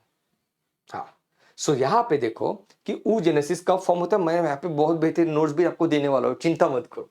So the process of formation of a mature female gamete, it is called as oogenesis, which is markedly different from the spermatogenesis. oogenesis during embryonic development ही शुरू हो जाता है। प्राइमरी oocyte बन जाएंगे, देखो प्राइमरी oocyte बन जाएंगे। ओके, प्राइमरी oocyte बन गए। ओके, तो ध्यान से देखो, दिस से start division and enter into prophase one of a first meiotic division gain temporary arrest at the stage called as primary oocyte। जब जन्म होता है तो primary oocyte arrest at the prophase one आपको दिखाई देंगे। अब ईच प्राइमरी oocyte, अब देखो ध्यान से, अब ये जो प्राइमरी oocyte बनते हैं तो यहाँ पे एक ट्विस्ट और है। ये ऐसे ऐसे ऐसे प्राइमरी oocyte ओवरी के अंदर बनेंगे, तो क्या होता है ना यार, ये कभी भी मर सकते हैं, तो इसको ये मरे ना, इसको न्यूट्रिशन देना पड़ेगा। याद करो, सेमिनिफेरस ट्यूबुल स्पर्म को न्यूट्रिशन कौन दे रहा था, सर्टोरी सेल, मेल फीमेल में। ये जो oocyte है उनको न्यूट्रिशन कौन देगा, ग्रैन्युलोसा सेल। ऐसे ग्रैन्युलोसा सेल इसको ऐसे सराउंड करके हुए रहते हैं, ऐसे ऐसे ऐसे प्राइमरी oocyte को सराउंड कर लेते हैं कि भाई तू मरना मत, तुझे जिंदा रहना, तुझे ओहम बनाना है, आगे चल के इंसानों की जमात को तुझे आगे बढ़ाना है। ओके, तो ये रहा, ये जो स्ट्रक्चर बना कि oocyte surrounded by the granulosa cell, this is called as a follicle. Okay, right. So this particular follicle को कहते हैं प्राइमरी फॉलिकल। बहुत इंपॉर्टेंट बात। So each primary oocyte gets surrounded by the layer of a granulosa cell called as primary follicle. Okay, a large number of these follicles degenerate during the phase from the birth to the puberty, and therefore at the puberty around 60,000 to 80,000 primary follicles are left in ovary. NCT कहती है कि भाई ऐसे लाखों की तादाद में follicles मुझे दिखाई देती है जब फीमेल का जन्म होता है, लेकिन जैसे जैसे वो उसकी उम्र बढ़ती है तो कई सारे फॉलिकल मर जाते हैं। मैंने कहा कि भाई इनको जिंदा रखना डिफिकल्ट है, तो लाखों की तादाद में ये बने हुए थे, अब अराउंड 60 टू 80,000 ही ओवरी में बच जाते हैं, हर एक ओवरी में। तो जब ये फीमेल बड़ी बड़ी हुई तो उसके अंदर अराउंड 60 टू 80,000 पर ओवरी ये फॉलिकल दिखाई देते हैं। अब ये जो फॉलिकल है इसको बाहर और सारे ग्रैन्युलोसा सेल फिर धीरे धीरे धीरे सराउंड करने लगते हैं। प्राइमरी फॉलिकल अब बन जाता है सेकेंडरी फॉलिकल। ओके, ये बात क्लियर हो गई। सो प्राइमरी फॉलिकल मतलब क्या, primary oocyte surrounded by the granulosa cell, it is called as a primary follicle. और ये अब जब सेकेंडरी फॉलिकल बनता है तो मुझे क्या दिखाई दे रहा है कि ध्यान से सुनो मेरे दोस्त, कि ये तो था oocyte। ओके, अब oocyte के बाहर मुझे और एक कुछ सेल यहाँ पे दिखाई दे रहे हैं, जिसे कहते हैं थीका सेल। जिसे क्या कहते हैं, थीका सेल। एक थीका सेल की लेयर मुझे दिखाई दे रही है, कुछ नहीं, कुछ ग्रैनुलोसा सेल्स ही है जो अपनी थोड़ी मतलब थोड़ा अपना शेप में बदल चुके हैं। सो यहाँ पे मुझे दिखाई दे रहा है अंदर के साइड में प्राइमरी oocyte, उसके बाहर मुझे थीका सेल लेयर दिखाई दे रहे हैं, उसके बाहर मुझे ग्रैनुलोसा सेल दिखाई दे रहे हैं। और इस टाइप के फॉलिकल को मैं सेकेंडरी फॉलिकल कहता हूं। इस टाइप के फॉलिकल को मैं सेकेंडरी फॉलिकल कहता हूं। देखो देखो देखो देखो देखो। ओके, इतने सारे। ओके, और ये फॉलिकल अपना डेवलपमेंट और बढ़ा रहा है और बढ़ा रहा है during puberty. Follicle stimulating hormone, इस फॉलिकल को स्टिमुलेट करने वाला हार्मोन एफएसएच नाम का हार्मोन यहाँ पे आता है, और अब ये क्या करता है, सेकेंडरी फॉलिकल में और ज्यादा बदलाव कर देता है। कौन से बदलाव कर देता है, ध्यान से देखो। ये ग्रैनुलोसा सेल मैंने निकाल लिया इसके बाहर। वो क्या करता है, थीका सेल को दो पार्ट में डिवाइड कर देता है। ये रहा सेकेंडरी फॉलिकल। सेकेंडरी फॉलिकल के बाद क्या हो रहा है उसके बारे में अपन बात कर रहे हैं। वो क्या करता है, थीका लेयर को दो पार्ट में डिवाइड कर देता है, called as inner theca and called as outer theca. Called as inner theca and called as outer theca. Okay, so ध्यान से देखो, सेकेंडरी फॉलिकल के बाद सेकेंडरी oocyte ग्रैन्युल सा सेल बना, इनर थिका एंड आउटर थिका लेयर बन गई, और साथ में क्या हुआ, जो आपका प्राइमरी oocyte अरेस्टेड था प्रोफेज 1 में, वो अपनी डिवीजन अब कंप्लीट कर देता है और बन जाता है सेकेंडरी oocyte। तो अब जो मुझे दिखाई दे रहा है यहाँ पे oocyte, वो क्या है, सेकेंडरी oocyte है। ओके, ओके, और मुझे यहाँ पे क्या दिखाई दे रहा है, कि जो ग्रैन्युलर सेल में मुझे कैविटी बनती हुई दिखाई दे रही है, ऐसे ऐसे ऐसे कैविटी बनती हुई दिखाई दे रही है, जिसके अंदर कुछ एंजाइम है। इस कैविटी को मैं एंट्रम कहता हूं। मतलब क्या, देखो बेटा ध्यान से सुनो। मतलब यहाँ पे बहुत ही इंपॉर्टेंट टेबल है। सेकेंडरी oocyte दिखाई दे रहा है टर्शियरी फॉलिकल में, ग्रेनुसा सेल तो है ही, इनर थिका आउटर थिका दिखाई दे रहे हैं, एंट्रम दिखाई दे रहा है। Antrum it is the characteristic feature of tertiary follicle. तो अगर मैं आपको पूछूं कि प्राइमरी oocyte जो अरेस्टेड था एंडोप्रोफेज 1 during the birth of a female baby, वो अपनी डिवीजन कब शुरू कंप्लीट करता है, वो कंप्लीट करता है इन टर्शियरी फॉलिकल में। ये आपको समझ में आ चुका है। टर्शियरी फॉलिकल और ज्यादा डेवलप होता है, और ज्यादा डेवलप मतलब क्या कि ग्रैनुलोसा सेल और ज्यादा तरीके से उसको सराउंड करना शुरू कर देते हैं। और अब मुझे यहाँ पे क्या दिखाई देता है, और मुझे यहाँ पे एक चीज और दिखाई देते हैं कि ये जो अब oocyte है जो कि अंदर के साइड में है, इस oocyte में और एक टाइप की लेयर बनना शुरू हो जाती है, जिस लेयर को अपन क्या कहते हैं, ज़ोना पेलुसिडा लेयर, जो कि नॉन सेल्यूलर लेयर है, किसी सेल से बनी हुई नहीं, कुछ केमिकल से बनी हुई लेयर है, ये मुझे दिखाई देती है। तो सिंपल सी बात है, कुछ समझा नहीं समझा? समझा। क्या समझा कि प्राइमरी फॉलिकल मतलब क्या, primary oocyte plus granulosa cell. Secondary follicle मतलब क्या, primary oocyte plus more number of granulosa cell with theca layer. Tertiary follicle मतलब क्या, वही थिका लेयर इनर थिका आउटर थिका में डेवलप हो गई और एंट्रम बन गया, और प्राइमरी oocyte ने अपनी डिवीजन कंप्लीट कर ली और फिर बना Graafian follicle. Secondary oocyte surrounded by the granulosa cell, inner theca outer theca, zona pellucida भी बन गई, called as Graafian follicle. Okay, तो ये बात बहुत इंपॉर्टेंट, और ये टेबल तो बहुत ही ज्यादा इंपॉर्टेंट है। ओके, सो इस तरीके से अब आगे आगे बढ़ रहा है। आपको समझ में आया होगा कि भाई सर ये आपने एंट्रम क्यों बनाई, कैविटी क्यों बनाई। देखो बेटा, फॉलिकल है मतलब इमेजिन करो कि बीच में से सेकेंडरी oocyte बैठा हुआ है, उसके बाहर ढेर सारे ग्रैनुलोसा सेल्स है, और अब एंट्रम आ रहा है। एंट्रम क्या कर रहा है, इस oocyte को बाहर पुश करता है, ऐसे बाहर पुश करता है, और एक फॉलिकल में से बाहर आ जाता है, जिसे अपन ओहुलेशन कहते हैं। वो oocyte को ग्राफियन फॉलिकल से बाहर निकालने के लिए इस एंट्रम को बनाया जाता है। ये होता है रीडिंग बिटवीन द लाइंस। सही है। सो यहां पे आप देख रहे हो, the Graafian follicle now ruptured to release the secondary oocyte from the ovary by the process called as ovulation. Okay, तो यहाँ पे क्या होता है, ल्यूटेन जो हार्मोन आ जाता है, उस एंट्रम की साइज को बढ़ा देता है और oocyte को से धक्का दे देता है, तो बाहर आ जाता है, ओवरी के बाहर आ जाता है ओहाम। सही है, ये बाई कंप्लीट बात होगी। अब अपन बात करते हैं मेस्ट्रुअल साइकिल के बारे में। मेस्ट्रुअल साइकिल भाई ध्यान से देखो, ह्यूमंस में क्या होता है, एक मेस्ट्रुअल साइकिल कंडक्ट की जाती है। अगर फर्टिलाइजेशन हुआ तो ठीक है, नहीं फर्टिलाइजेशन हुआ तो उस एंडोमेट्रियम को बॉडी के बाहर भेज दिया जाता है। Okay, this is called as menstruation. ये होता है प्राइमेट्स में। प्राइमेट्स मतलब क्या, मंकी, एप्स, ह्यूमन बीइंग, इसे कहते हैं मेंस्ट्रुअल साइकिल। लेकिन कैट्स में, डॉग्स में क्या होता है, कैट्स में डॉग्स में क्या होता है, जो एंडोमेट्रियम है उसको बाहर नहीं भेज दिया जाता, उनमें मेंस्ट्रुएशन नहीं होता है, बल्कि उसी एंडोमेट्रियम को अंदर एब्सॉर्ब कर लिया जाता है, जिसे कहते हैं ईस्ट्रस साइकिल। जिसे क्या कहते हैं, ईस्ट्रस साइकिल। ओके, जिसे ईस्ट्रस साइकिल कहते हैं। ओके, तो हमें ईस्ट्रस साइकिल से लेना देना नहीं है, हमें लेना देना है मेंस्ट्रुअल साइकिल से। सो what is menstrual cycle? The reproductive cycle in the female primates, it is called as a menstrual cycle. The first menstruation begins at the puberty, called as menarche, NEET 2023। जो पहला menstruation होता है puberty में, उसे मिनार्स कहते हैं। जहां पे मेंस्ट्रुएशन होना स्टॉप हो जाता है अराउंड एज ऑफ 50, उसे मेनोपॉज कहते हैं। और मीनार से लेके मेनोपॉज तक मेंस्ट्रुअल साइकिल चलती रहती है। कितने महीने की होती है, कितने दिन की होती है, अराउंड 20 to 29 डेज, जो कि वेरिएबल है। ओके, सो यहाँ पे ड्यूरिंग मेंस्ट्रुएशन क्या होता है, अभी हमने देखा प्राइमरी फॉलिकल बनेगा, सेकेंडरी प्राइमरी फॉलिकल तो बना हुआ रहता है, सेकेंडरी फॉलिकल बनेगा, टर्शियरी फॉलिकल बनेगा, ग्राफियन फॉलिकल बनेगा, ओव्यूलेशन होगा। फर्टिलाइजेशन हुआ तो ठीक है, नहीं तो फिर से 28 डेज की साइकिल शुरू होगी, फिर से secondary follicle, tertiary follicle, Graafian follicle. आप कहोगे कि सर इतनी झंझट क्यों है, हर बार इतनी झंझट क्यों है? क्योंकि भाई एक ही बार में अगर बना देते, आपने खुद देखा कि हमने इतने सारे प्राइमरी oocyte बनाए थे लाखों की तादाद में, लेकिन कुछ ही प्राइमरी oocyte अराउंड 60 to 80,000 ही oocyte बचे थे प्यूबर्टी। अगर इमेजिन करो कि पहले से ही हमने सेकेंडरी oocyte बना के रख देते तो कि उसमें से कितने कम बचते। बहुत डेलिकेट सेल्स होते हैं, उनमें न्यूट्रिशन की जरूरत होती है, इसलिए हर महीने उनको नया नया बनाया जाता है, ताजा ताजा। ओके, सही है। सो 1 ohm is release during the 1 ohm is release during the middle of the each menstrual cycle.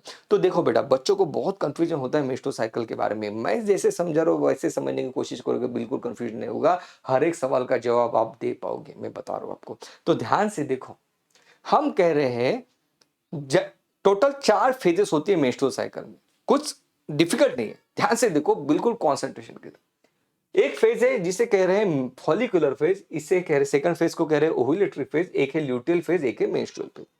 अब ड्यूरिंग मेंस्ट्रुअल साइकिल होता क्या है, पढ़ो मत इसको, मैं जैसे बोल रहा हूं वैसे सुन। ड्यूरिंग मेंस्ट्रुअल साइकिल ये होता है कि भाई जो आपका प्राइमरी फॉलिकल बन चुका था उसको सेकेंडरी फॉलिकल में बना जाता है, टर्शियरी फॉलिकल में उसको बदल दिया जाता है, ग्राफियन फॉलिकल में उसको बदल दिया जाता है। ये जो फॉलिकल की डेवलपमेंट हो रही है इसे कहते हैं फॉलिक्यूलर फेज, इसे कहते हैं फॉलिक्यूलर फेज।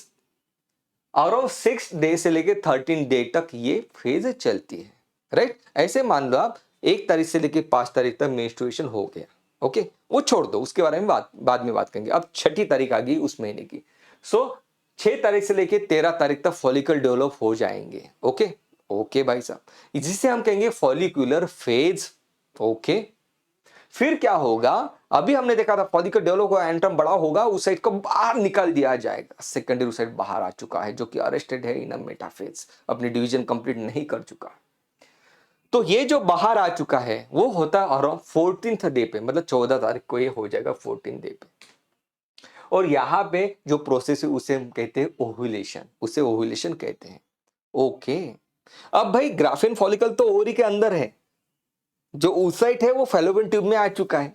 अब वो जो ग्राफियन फॉलिकल जो कि ओवरी के अंदर है वो बदल जाता है एक अलग स्ट्रक्चर में, जिसे हम कहते हैं कॉर्पस ल्यूटियम, जिसे हम कहते हैं कॉर्पस ल्यूटियम, ओके। कुछ नहीं, फॉलिकल विदाउट oocyte, उससे कॉर्पस ल्यूटियम कहते हैं। तो यहाँ पे ल्यूटियम फॉर्म हो गया, तो हम इसे इस फेज को कहते हैं ल्यूटियल फेज, जो कि 15 तारीख से लेके अराउंड 28 तारीख तक चलेगी, मतलब 30 तारीख तक चलेगी, ओके। उसके बाद क्या होता है, ये ल्यूटियम डीजेनरेट हो जाता है और मेंस्ट्रुएशन हो जाता है। तो मतलब बेसिकली मेंस्ट्रुअल साइकिल में कुछ चेंजेस ओवरी में हुए, कुछ चेंजेस यूटेरस में होते हैं, कुछ चेंजेस ओवरी में हुए, कुछ चेंजेस यूटेरस में होते हैं, सही है। ओवरी में हुए, ओवरी में हुए, ओवरी में हुए, ओवरी में। अभी हमने ओवरी में क्या हुआ वो देखा, अब अपन बात करते हैं यूटेरस में क्या होता है। तो एक बार ओवरी में क्या क्या हुआ वो फिर से रिवाइज कर लो। ग्राफियन फॉलिकल बना, ग्राफियन फॉलिकल, फॉलिकल बनाने के लिए मुझे क्या चाहिए, फॉलिकल स्टिमुलेटिंग हार्मोन चाहिए। तो यहाँ पे जो हार्मोन रिस्पॉन्सिबल है वो है फॉलिकल स्टिमुलेटिंग हार्मोन। फिर क्या आता है, एंट्रम बन गया था फॉलिकल के, उस एंट्रम को बड़ा बनाना है, बड़ा बनाने के लिए कौन चाहिए, ल्यूटेनाइजिंग हार्मोन, तो एलएच यहाँ पे आ जाता है। फिर हमने देखा ल्यूटियल फेज में कॉर्पस ल्यूटियम बना, तो कॉर्पस ल्यूटियम प्रोजेस्टेरॉन नाम का हार्मोन बनाना शुरू कर देता है। तो प्रोजेस्टेरॉन हार्मोन इस पर्टिकुलर फेज में आपको दिखाई देगा। फिर क्या होता है कि भाई कॉर्पस ल्यूटियम टू डीजेनरेट हो गया 30 तारीख के बाद, तो प्रोजेस्टेरॉन कम हो जाता है, तो ड्रॉप इन प्रोजेस्टेरॉन मुझे दिखाई दे रहा है, ओके। ये रहा ओवरी के अंदर चेंजेस। यूटेरस के अंदर क्या क्या होता है भाई, यूटेरस के अंदर देखो क्या क्या होता है। अब देखो, ओवरी से ओहम निकलेगा, फैलोपियन ट्यूब से होते हुए यूटेरस के अंदर आएगा, तो यूटेरस खुद को प्रोलिफरेट करना शुरू कर देता है। तो यूटेराइन ग्लैंड प्रोलिफरेट होना शुरू हो जाती है। यूटेराइन ग्लैंड प्रोलिफरेशन मुझे दिखाई देता है। क्यों हो रहा है ग्लैंड का प्रोलिफरेशन, क्योंकि उसको पता है अब थोड़ी ही देर में oocyte आने वाला है, तो यूटेरस के ग्लैंड जो है अपनी तादाद बढ़ाने लगते हैं, ओके। ये बात तो क्लियर होगी। उसके बाद ओव्यूलेटरी फेज में यूटेरस में कुछ खास चेंजेस नहीं दिखाई देते, एक ही दिन का तो फेज है, ओके। उसके बाद ल्यूटियल फेज जब होता है, ल्यूटियल फेज में कॉर्पस ल्यूटियम प्रोजेस्टेरॉन सीक्रेट करता है, प्रोजेस्टेरॉन की वजह से यूटेरस में जो ग्लैंड फॉर्म हुई थी वो प्रोजेस्टेरॉन उस ग्लैंड में से सिक्रीशन बाहर करना शुरू कर देता है, तो uterus become secretory, uterus become secretory, uterus become secretory, ये बात क्लियर होगी। और इसलिए इस फेज को सिक्रेटरी फेज कहते हैं, एनसीईआरटी ने दिया है। मतलब ये नाम ल्यूटेल फेज नाम दिया गया है Ohri point of view, secretary phase नाम दिया गया है uterus point of view. Okay right. फिर क्या हुआ, प्रोजेस्टेरॉन जब यहाँ पे ड्रॉप हो चुका था, मतलब प्रोजेस्टेरॉन की वजह से ग्लैंड ने सिक्रीशन बढ़ाना शुरू कर दिया, एंजाइम बाहर बढ़ा रहे, कुछ केमिकल्स बाहर डाल रहे हैं ताकि भाई जो जाइगोट आएगा फर्टिलाइज होकर उसको न्यूट्रिशन दिया जा सके। अब वो जो प्रोजेस्टेरॉन है वो कम हो जाता है क्योंकि कॉर्पस ल्यूटेम जो प्रोजेस्टेरॉन बना रहा था वो अब डिजेनरेट हो गया। ओके क्यों हुआ वो सब कुछ हम देखेंगे। अब प्रोजेस्टेरॉन कम हो गया तो यूटेराइन ग्लैंड कोलैप्स होने लगती है और कंप्लीट एंडोमेट्रियम बाहर आ जाता है, मेंस्ट्रुएशन हो गया। सही है, देखो कितना सिंपल है। तो आप ऐसे देखो, मेंस्ट्रुअल साइकिल में कुछ चेंजेस ओवरी में होते, कुछ चेंजेस यूटेरस में होते। ओवरी में क्या होता है, during follicular phase, during follicular phase follicles develop होते हैं। फॉलिकल डेवलप हो गया मतलब सेकेंडरी फॉलिकल बना, टर्शियरी फॉलिकल बना, ग्राफियन फॉलिकल बना। यही फॉलिकल एस्ट्रोजन सिक्रीट करता है जिसके वजह से यूटेरस में यूटेरिन ग्लैंड प्रोलिफरेट होना शुरू कर देते हैं। इसलिए इस फेज को ovary point of view follicular phase कहा, तो uterus point of view proliferative phase कहते हैं। ओके, उसके बाद ओहरी से ओहम बाहर निकल जाता है, उस साइड बाहर निकल गया। उसके बाद जब ग्राफियन फॉलिकल जो ओवरी में बचा उसके साथ तो अभी उस साइड है ही नहीं, उसे अपन ने कॉर्पस ल्यूटेम कहा। कॉर्पस ल्यूटेम प्रोजेस्टेरॉन सिक्रेट करता है। प्रोजेस्टेरॉन क्या करता है, यूटेरस के अंदर जो ग्लैंड बनी थी उसका सिक्रेशन बढ़ाना शुरू कर देता है ताकि बस जाइगोट आएगा उसको खाने पीने के लिए चाहिए ना, मतलब सिक्रेशन चाहिए तो वो बनाना शुरू कर देता है। तो यूटेरस बिकम सिक्रेटरी और इस फेज को सिक्रेटरी फेज कहते हैं। ओके, जब ये प्रोजेस्टेरॉन की लेवल कम हो जाती है क्योंकि कॉर्पस ल्यूटेम डिजेनरेट हो जाता है, तब यूटेरस को सपोर्ट करने वाला कुछ बचा नहीं, तो यूटेरस का एंडोमेट्रियम बाहर आ जाता है। ये बात हो गई। तो यही बात आपको यहाँ पे दी गई है, जो मैंने बहुत अच्छे तरीके से जो आपको यहाँ पे दिखाई दिया वही यहाँ पे दिखाई दे रहा है। एक बार आपके लिए पढ़ लेता हूँ।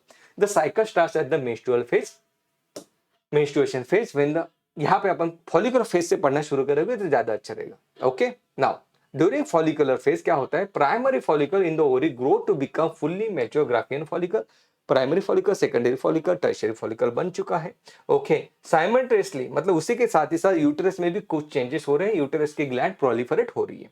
The changes in the ovary and the uterus are induced by the changes in the level of ovarian hormone. जैसे ये फेज से सीक्रेट होगा तो फॉलिकुलर फेज, और यहाँ पे मेन हार्मोन कौन सा है वो भी मैंने दे दिया है।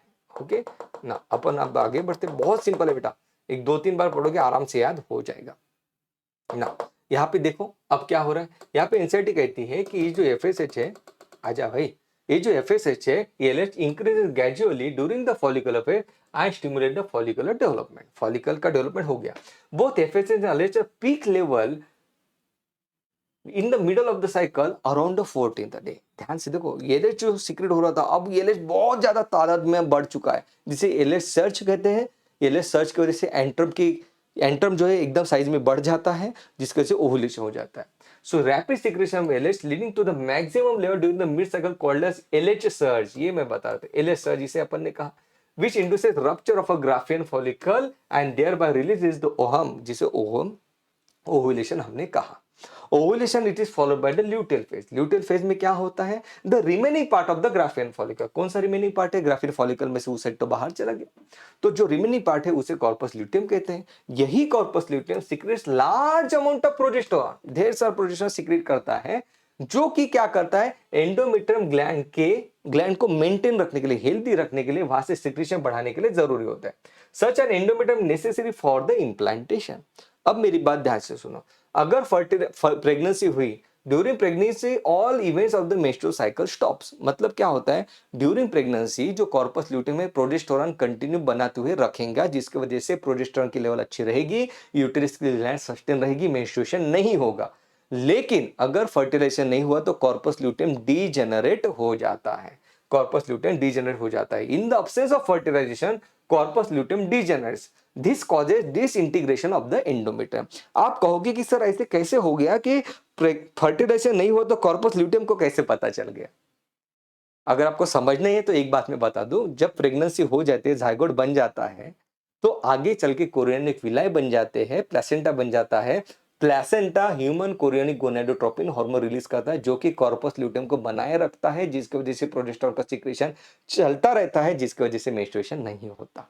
ओके, आपको इतना ज्यादा जानने की जरूरत नहीं, इतना देखो प्रेगनेंसी हुई, कॉर्पस ल्यूटियम डिजेनरेट नहीं होगा, प्रोजेस्टेरोन की लेवल बनी रहेगी, यूटेरस ग्लैंड जो है बनी रहेगी, मेंस्ट्रुएशन नहीं होगा। सही है, ओके भाई साहब। So, in the absence of a fertilization, corpus luteum degenerate. This causes disintegration of a endometrium leading to the menstruation. Corpus luteum degenerate हो गया, प्रोजेस्टेरोन कम हो गया, तो डायरेक्ट मेंस्ट्रुएशन हो जाएगा। अराउंड एज ऑफ 50 ईयर जब मेंस्ट्रुएशन रुक जाता है उसे अपन मेनोपॉज कहते हैं। उससे क्या कह रहे हैं? मेनोपॉज कह रहे हैं। सही है भाई साहब। अब अपन आगे बढ़ते हैं। एक बार मैं यहाँ पे आपको दिखा दूं, ये डायग्राम दिखा दूं आपको, एक बार ये डायग्राम भी दिखा देते हैं। ध्यान से देखो, तो बहुत ही सिंपल है बेटा, बहुत ही सिंपल है। देखो यहाँ पे एफएसएच एलएच आ रहा है, यहाँ पे एफएसएच और एलएच सीक्रेट हो रहा है, जिसके वजह से फॉलिकल स्टिमुलेटिंग हार्मोन की वजह से फॉलिकल जो है डेवलप हो रहे हैं। सही है, ये देखो इतने सारे फॉलिकल डेवलप हो रहे हैं। इसी फॉलिकल स्टिमुलेटिंग हार्मोन की वजह से फॉलिकल डेवलप हुए, और इस फॉलिकल ने क्या किया? एस्ट्रोजन को सीक्रेट किया। एस्ट्रोजन की वजह से यूटेराइन ग्लैंड जो है देखो ऐसे ऐसे प्रोलिफरेट हो रही है, ये बात है। ओके, फिर ल्यूटेनाइज हार्मोन जो है, ल्यूटेनाइज हार्मोन ने क्या किया? फॉलिकल में से oocyte को बाहर निकाल दिया। ओके, oocyte को बाहर निकाल दिया। oocyte का बाहर निकालना मतलब ओव्यूलेशन होना। ओके, जो की वजह से हुआ ल्यूटेनाइज हार्मोन की वजह से। फिर क्या हुआ भाई साहब? अब ये जो बचा इसे अपन ने कहा कॉर्पस ल्यूटेम, जो कि येलो कलर में बदल चुका है, ल्यूटेम मतलब व्हाइट। ओके, ओके भाई साहब। अब ये जो कॉर्पस ल्यूटियम है ये प्रोजेस्टेरोन सीक्रेट करता है। देखो आप, प्रोजेस्टेरोन बढ़ रहा है, ये देखो प्रोजेस्टेरोन बढ़ रहा है। प्रोजेस्टेरोन बढ़ा तो ये जो ग्लैंड जो है और ज्यादा अपनी तादाद बढ़ा देती है, देखो इतने सारे बढ़ गई। फिर कॉर्पस ल्यूटियम डीजेनरेट हो जाता है क्योंकि फर्टिलाइजेशन नहीं हुआ, मतलब प्रोजेस्टेरोन कम हो गया। देखो यहाँ पे प्रोजेस्टेरोन कम हो रहा है, प्रोजेस्टेरोन कम हुआ तो यूटेराइन ग्लैंड भी कम होगी। सिंपल सी बात है। यहाँ पे मैं एक बात आपको और बताना चाहता हूं कि आपने यहाँ पे देखा था कि ये जो oocyte है उसको सराउंड रहते हैं ग्रैनुलोसा सेल्स। सही है, ग्रैनुलोसा से सराउंडेड रहते हैं। जब इस oocyte को अपन बाहर निकाल देंगे, फैलोपियन ट्यूब के अंदर डाल देंगे, तो भाई इसको न्यूट्रिशन कौन प्रोवाइड करेगा? है ना। तो इसको न्यूट्रिशन प्रोवाइड करने के लिए क्या होता है कि कुछ ग्रैनुलोसा सेल उस ओहम के साथ बाहर आ जाते हैं, कुछ ग्रैनुलोसा सेल उसके ओहम के साथ बाहर आ जाते हैं। यहाँ पे आप देख रहे हो कि ये जो है ओहम, उसके बाहर में जोना पेलुसिडा, जो कौन सी स्टेज में फॉर्म हुई थी जोना पेलुसिडा, कमेंट में मुझे बताइए। Primary follicle, secondary follicle, tertiary follicle की ग्राफिन फॉलिकल। और उसके साथ ही मुझे बाहर के साइड में कुछ ग्रैनुलोसा सेल्स दिखाई दे रहे हैं जिस जो थोड़े मॉडिफाई हो जाते हैं, और इन्हीं सेल को अपन अब कहते हैं cells of corona radiata. Cells of corona radiata मतलब फैलोपियन ट्यूब के अंदर जो ओहम आ चुका है, मतलब जो सेकेंडरी oocyte आ चुका है, जो कि अरेस्टेड है, जिसको अब स्पर्म फर्टिलाइज करेगा, तब जाके वो सेकेंडरी oocyte अपनी डिवीजन कंप्लीट करेगा। राइट, तो ये जो सेकेंडरी oocyte है उसको जब सेल्स ने कंप्लीटली कवर करके रखा है, ऐसे मुझे दिखाई दे रहा है। बहुत इंपॉर्टेंट बात है। तो फैलोपियन ट्यूब के अंदर ओहम, बाहर के साइड में जोना पेलुसा, उसके बाहर के साइड में मुझे यहाँ पे कोरोना रेडिएटा दिखाई दे रहा है। अब देखते हैं कि फर्टिलाइजेशन कैसे कैसे होता है, फर्टिलाइजेशन कैसे कैसे होता है। तो एनसीईआरटी कहते हैं कि fertilisation can occur only if the ovum and sperm are transported simultaneously to the ampullary region. देखो हमने क्या कहा था, हमने देखा था कि भाई इन्फेंटिबुलम होता है, फिमरी होता है, इन्फेंटिबुलम होता है, एम्पुला होता है, इस्मस होता है। तो एम्पुलरी रीजन में फर्टिलाइजेशन होता है, स्पर्म और ओहम जो है आके मिल जाते हैं। ओके, अब यहाँ पे ध्यान से देखो, अब यहाँ पे ये जो फैलोपियन ट्यूब में ये ओहम आ चुका है, जिसके बाहर में भी कुछ सेल है। ओके, और इधर से स्पर्म आ रहा है, बर्थ कैनल में से, सर्वाइकल कैनल में से, यूटेरस में से, फैलोपियन ट्यूब में से स्विम करते हुए फैलोपियन ट्यूब के अंदर ओहम आ चुका है। ओके भाई साहब, अब यहाँ पे स्पर्म जो है ओहम के पास कैसे जाएगा? बाहर तो ढेर सारे सेल्स है, इसलिए स्पर्म के साथ स्पर्म के पास क्या होता है? एक्रोसोम। एक्रोसोम के अंदर क्या होते हैं? एंजाइम।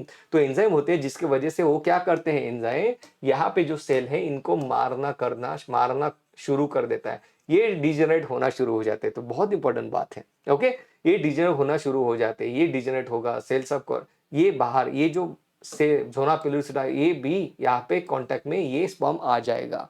ओके, तो बहुत इंपॉर्टेंट बात जो एनसीईआरटी हमें कहती है, the secretion of the acrosome helps the sperm to enter into the cytoplasm of a ovum. Okay, ये बात आपको समझ में आ चुकी है।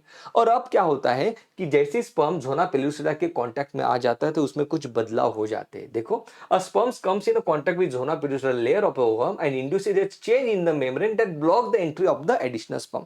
मतलब इसको मैंने बहुत डिटेल में भी समझा था, जो आपको पूछा नहीं जाता है, तो मैं सिर्फ आपको इतना बताना चाहूंगा कि स्पर्म जैसे ही जोना पेलुसिडा के पास आते हैं तो एक इंपॉर्टेंट पीवाई को जो पूछा गया था कि भाई स्पर्म को रिसीव करने के लिए जो रिसेप्टर्स होते हैं वो कौन सी लेयर के ऊपर लोकेटेड होते हैं, ज़ोना पेलुसिडा के ऊपर लोकेटेड होते हैं। तो उस रिसेप्टर के पास स्पर्म आके ऐसे अटैच हो जाएगा, जैसे अटैच हो जाएगा तो यहाँ पे मेम्ब्रेन परमेबिलिटी चेंज होगी, ओके। और फिर ये स्पर्म तो अंदर आ चुका है, उसके बाद कोई और स्पर्म अंदर नहीं आ सकता है।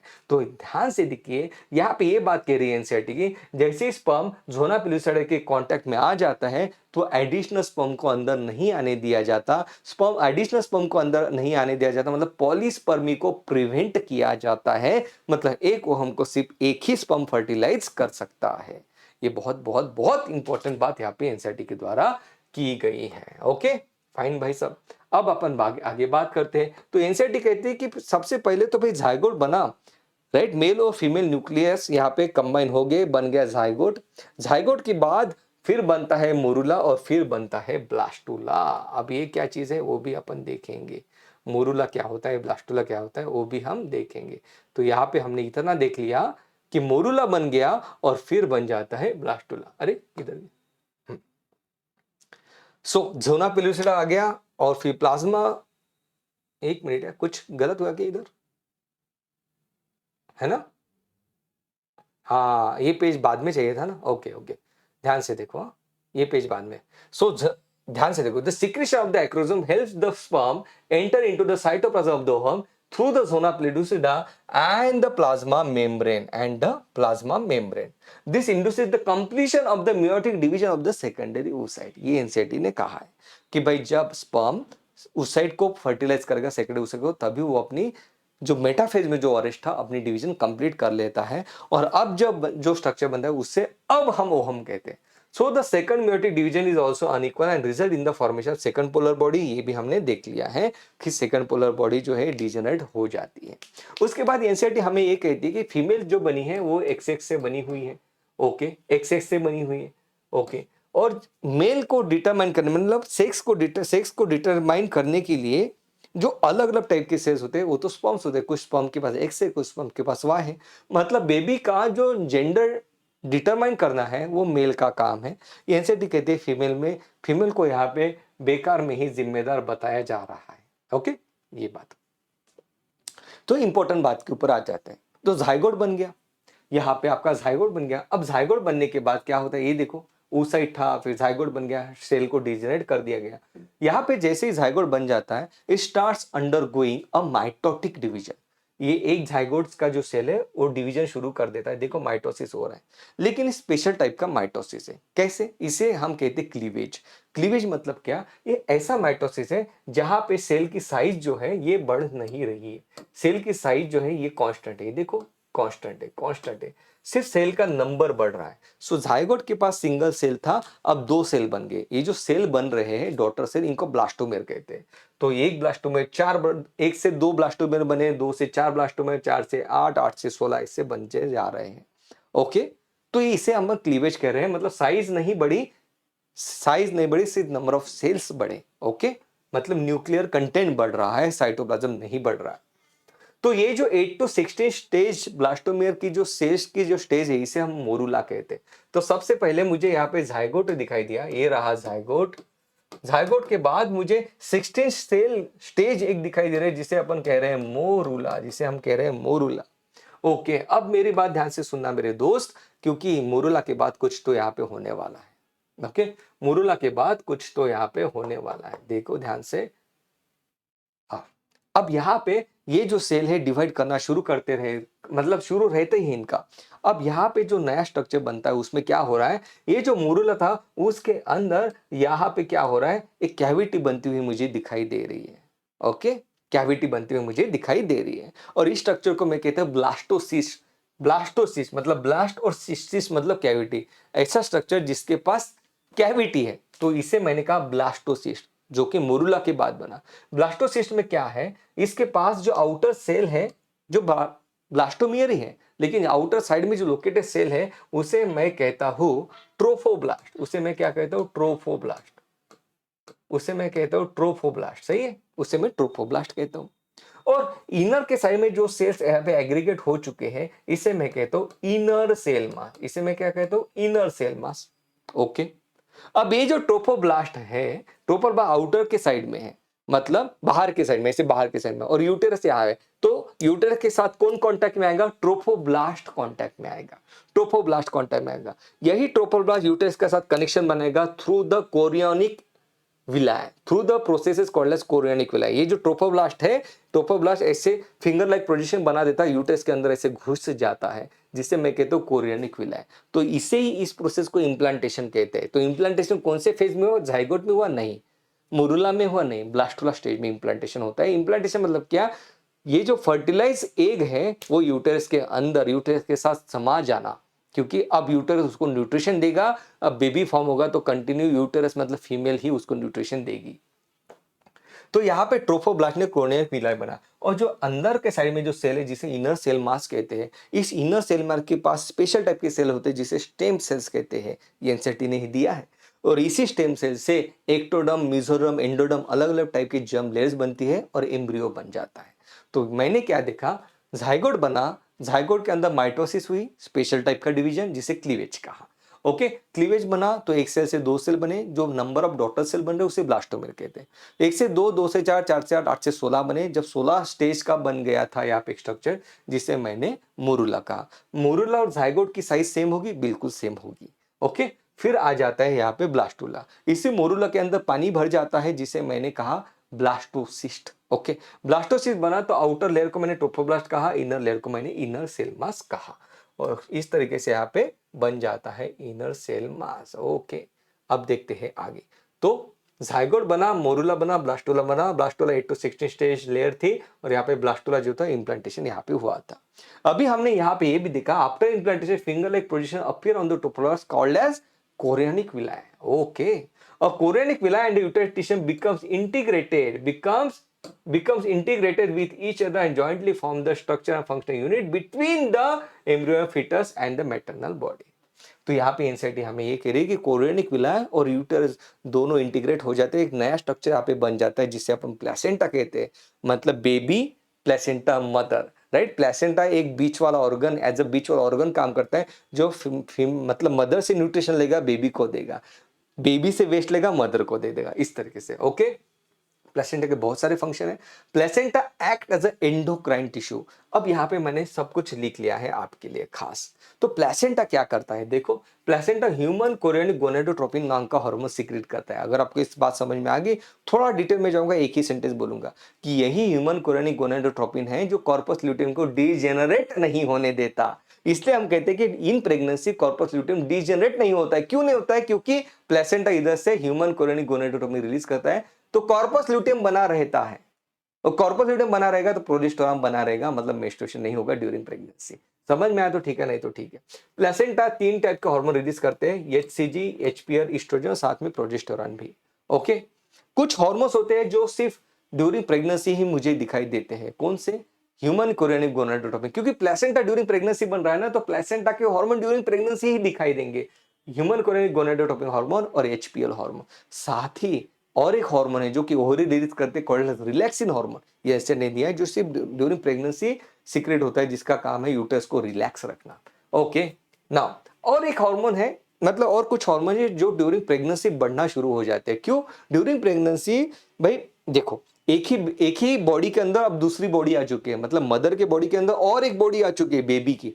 तो भाई बॉडी की डिमांड तो बढ़ गई, डिमांड बढ़ गई तो हार्मोन्स तो आपको ज्यादा लगेंगे, आपकी मेटाबॉलिज्म अच्छा खासा लगेगा। उस मेटाबॉलिज्म को बनाए रखने के लिए कुछ हार्मोन्स यहाँ पे ज्यादा क्वांटिटी में सिक्रेट किए जाते हैं। कौन से? ईस्ट्रोजन की क्वांटिटी बढ़ जाएगी, प्रोजेस्टेरोन की बढ़ जाएगी, साथ ही कॉर्टिसोल, हमने देखा था stress relieving hormone cortisol. Okay, prolactin, thyroxine, ये हार्मोन बढ़ना शुरू हो जाते हैं। प्रोलैक्टिन क्यों?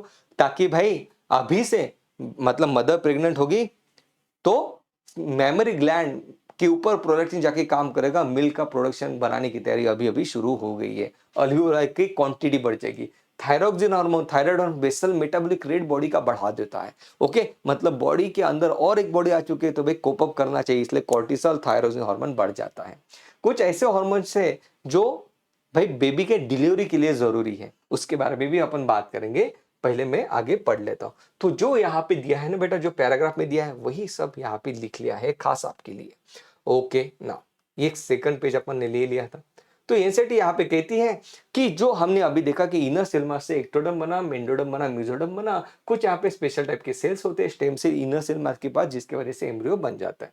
अब भाई अब प्रेगनेंसी शुरू होगी, अब 9th मंथ में क्या क्या होता है वो भी तो हमें दिया है एनसीईआरटी ने, वो भी अपन पढ़ लेते हैं। तो देखो कि हमें कैसे पता चलेगा कि ये जो लेडी है ये प्रेग्नेंट है। So the first sign of growing foetus is to listen to the heart sound. अगर आपको हार्ट साउंड सुनाई दिया, स्टेथोस्कोप लगाओ, प्रेग्नेंट लेडी के ऊपर हार्ट साउंड सुनाई देगा, तो आप कहोगे कि यार ये तो कंफर्म प्रेग्नेंट है, हार्ट की आवाज मुझे सुनाई दे रही है।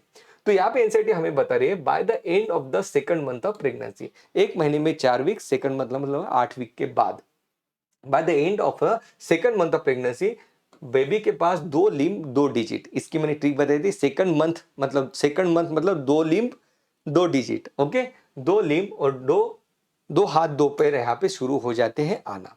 उसके बाद क्या होता है, by the end of the 12 week मतलब 3 महीने के बाद बहुत सारे ऑर्गन यहाँ पे डेवलप हो चुके हैं। Most of the major organ system are form, for example limb and external genital organs are well develop. यहाँ पे जब 5th मंथ होता है तो बेबी हाई करता है, मैंने इसकी ट्रिक बताई थी। 5th मंथ 1 2 3 4 5 5th मंथ में बेबी हाई करता है, okay. So the first movement of the foetus and appearance of the hair are observe during the 5th month. By the end of the 12 week, जैसे 12 week खत्म हो गया मतलब 6 महीने खत्म हो गए, the body is covered with the fine hairs, eye lashes, eyelid separate हो जाते हैं, और 9 मंथ के बाद तो कंप्लीट बेबी आपका फॉर्म हो चुका है। सही है। उसके बाद 9 मंथ जैसे ही कंप्लीट हो जाएंगे तो भाई पार्चुरेशन होगा। पार्चुरेशन मतलब क्या, the act of delivery of a foetus, okay. तो यहाँ पे देखो एवरेज ड्यूरेशन कितना है ह्यूमन प्रेगनेंसी का, 9 मंथ का है। Delivery of the foetus it is called as parturition.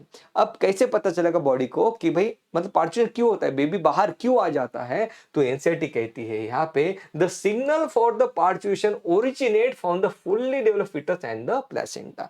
ये जो फुल्ली डेवलप्ड फीटस है वो सर्विस के अंदर अपना ये जो सर्वाइकल क्या ना इधर है ना, उसके अगेंस्ट अपना हेड प्रेस कर रहा है, साथ ही प्लेसेंटा से भी सिग्नल जा रहे हैं। फुल्ली डेवलप्ड प्लेसेंटा फीटस के वजह से यूटेराइन वॉल कॉन्ट्रैक्ट होना शुरू कर जाती है, जिसे फीटल रिजेक्शन रिफ्लेक्स कहते हैं। देखो यहाँ पे क्या हो रहा है, baby pushes against the cervix causing it to stretch. Baby push कर अपने हेड को कि मुझे बाहर आना है, जिसके वजह से सर्विक्स स्ट्रेच हो जाता है। सर्विक्स स्ट्रेच हो गया तो अब ब्रेन को मैसेज गया कि ऑक्सीटोसिन रिलीज करो, अब यूटर को कॉन्ट्रैक्ट किया जाता है। Brain stimulates posterior pituitary to release oxytocin, oxytocin smooth muscle of the uterus को कॉन्ट्रैक्ट करती है, बेबी बाहर आ जाता है। सही है, okay. Oxytocin acts on the uterine muscle, causes stronger uterine contraction. The stimulative reflex between the uterine contraction and oxytocin secretion continues, resulting in the stronger contraction और बेबी की डिलीवरी हो जाती है। उसके बाद साथ ही साथ जब बेबी की डिलीवरी होगी तब तक प्रोलैक्टिन हार्मोन की वजह से मेमोरी ग्लैंड भी डेवलप हो चुकी होती है, और अब यहाँ पे बेबी को मिल्क दिया जाएगा मदर की तरफ से, जिसे लैक्टेशन कहते हैं। जो पहला मिल्क जो आता है, the milk produced during the initial few days of the lactation, it is called as colostrum. ये बहुत थिक होता है, और कुछ मतलब जो अनएजुकेटेड लोग हैं वो तो कोलोस्ट्रम को, या एजुकेटेड लोग भी कोलोस्ट्रम को बाहर भेज देते हैं, मतलब डिस्कार्ड कर देते हैं, जो कि बहुत गलत बात है।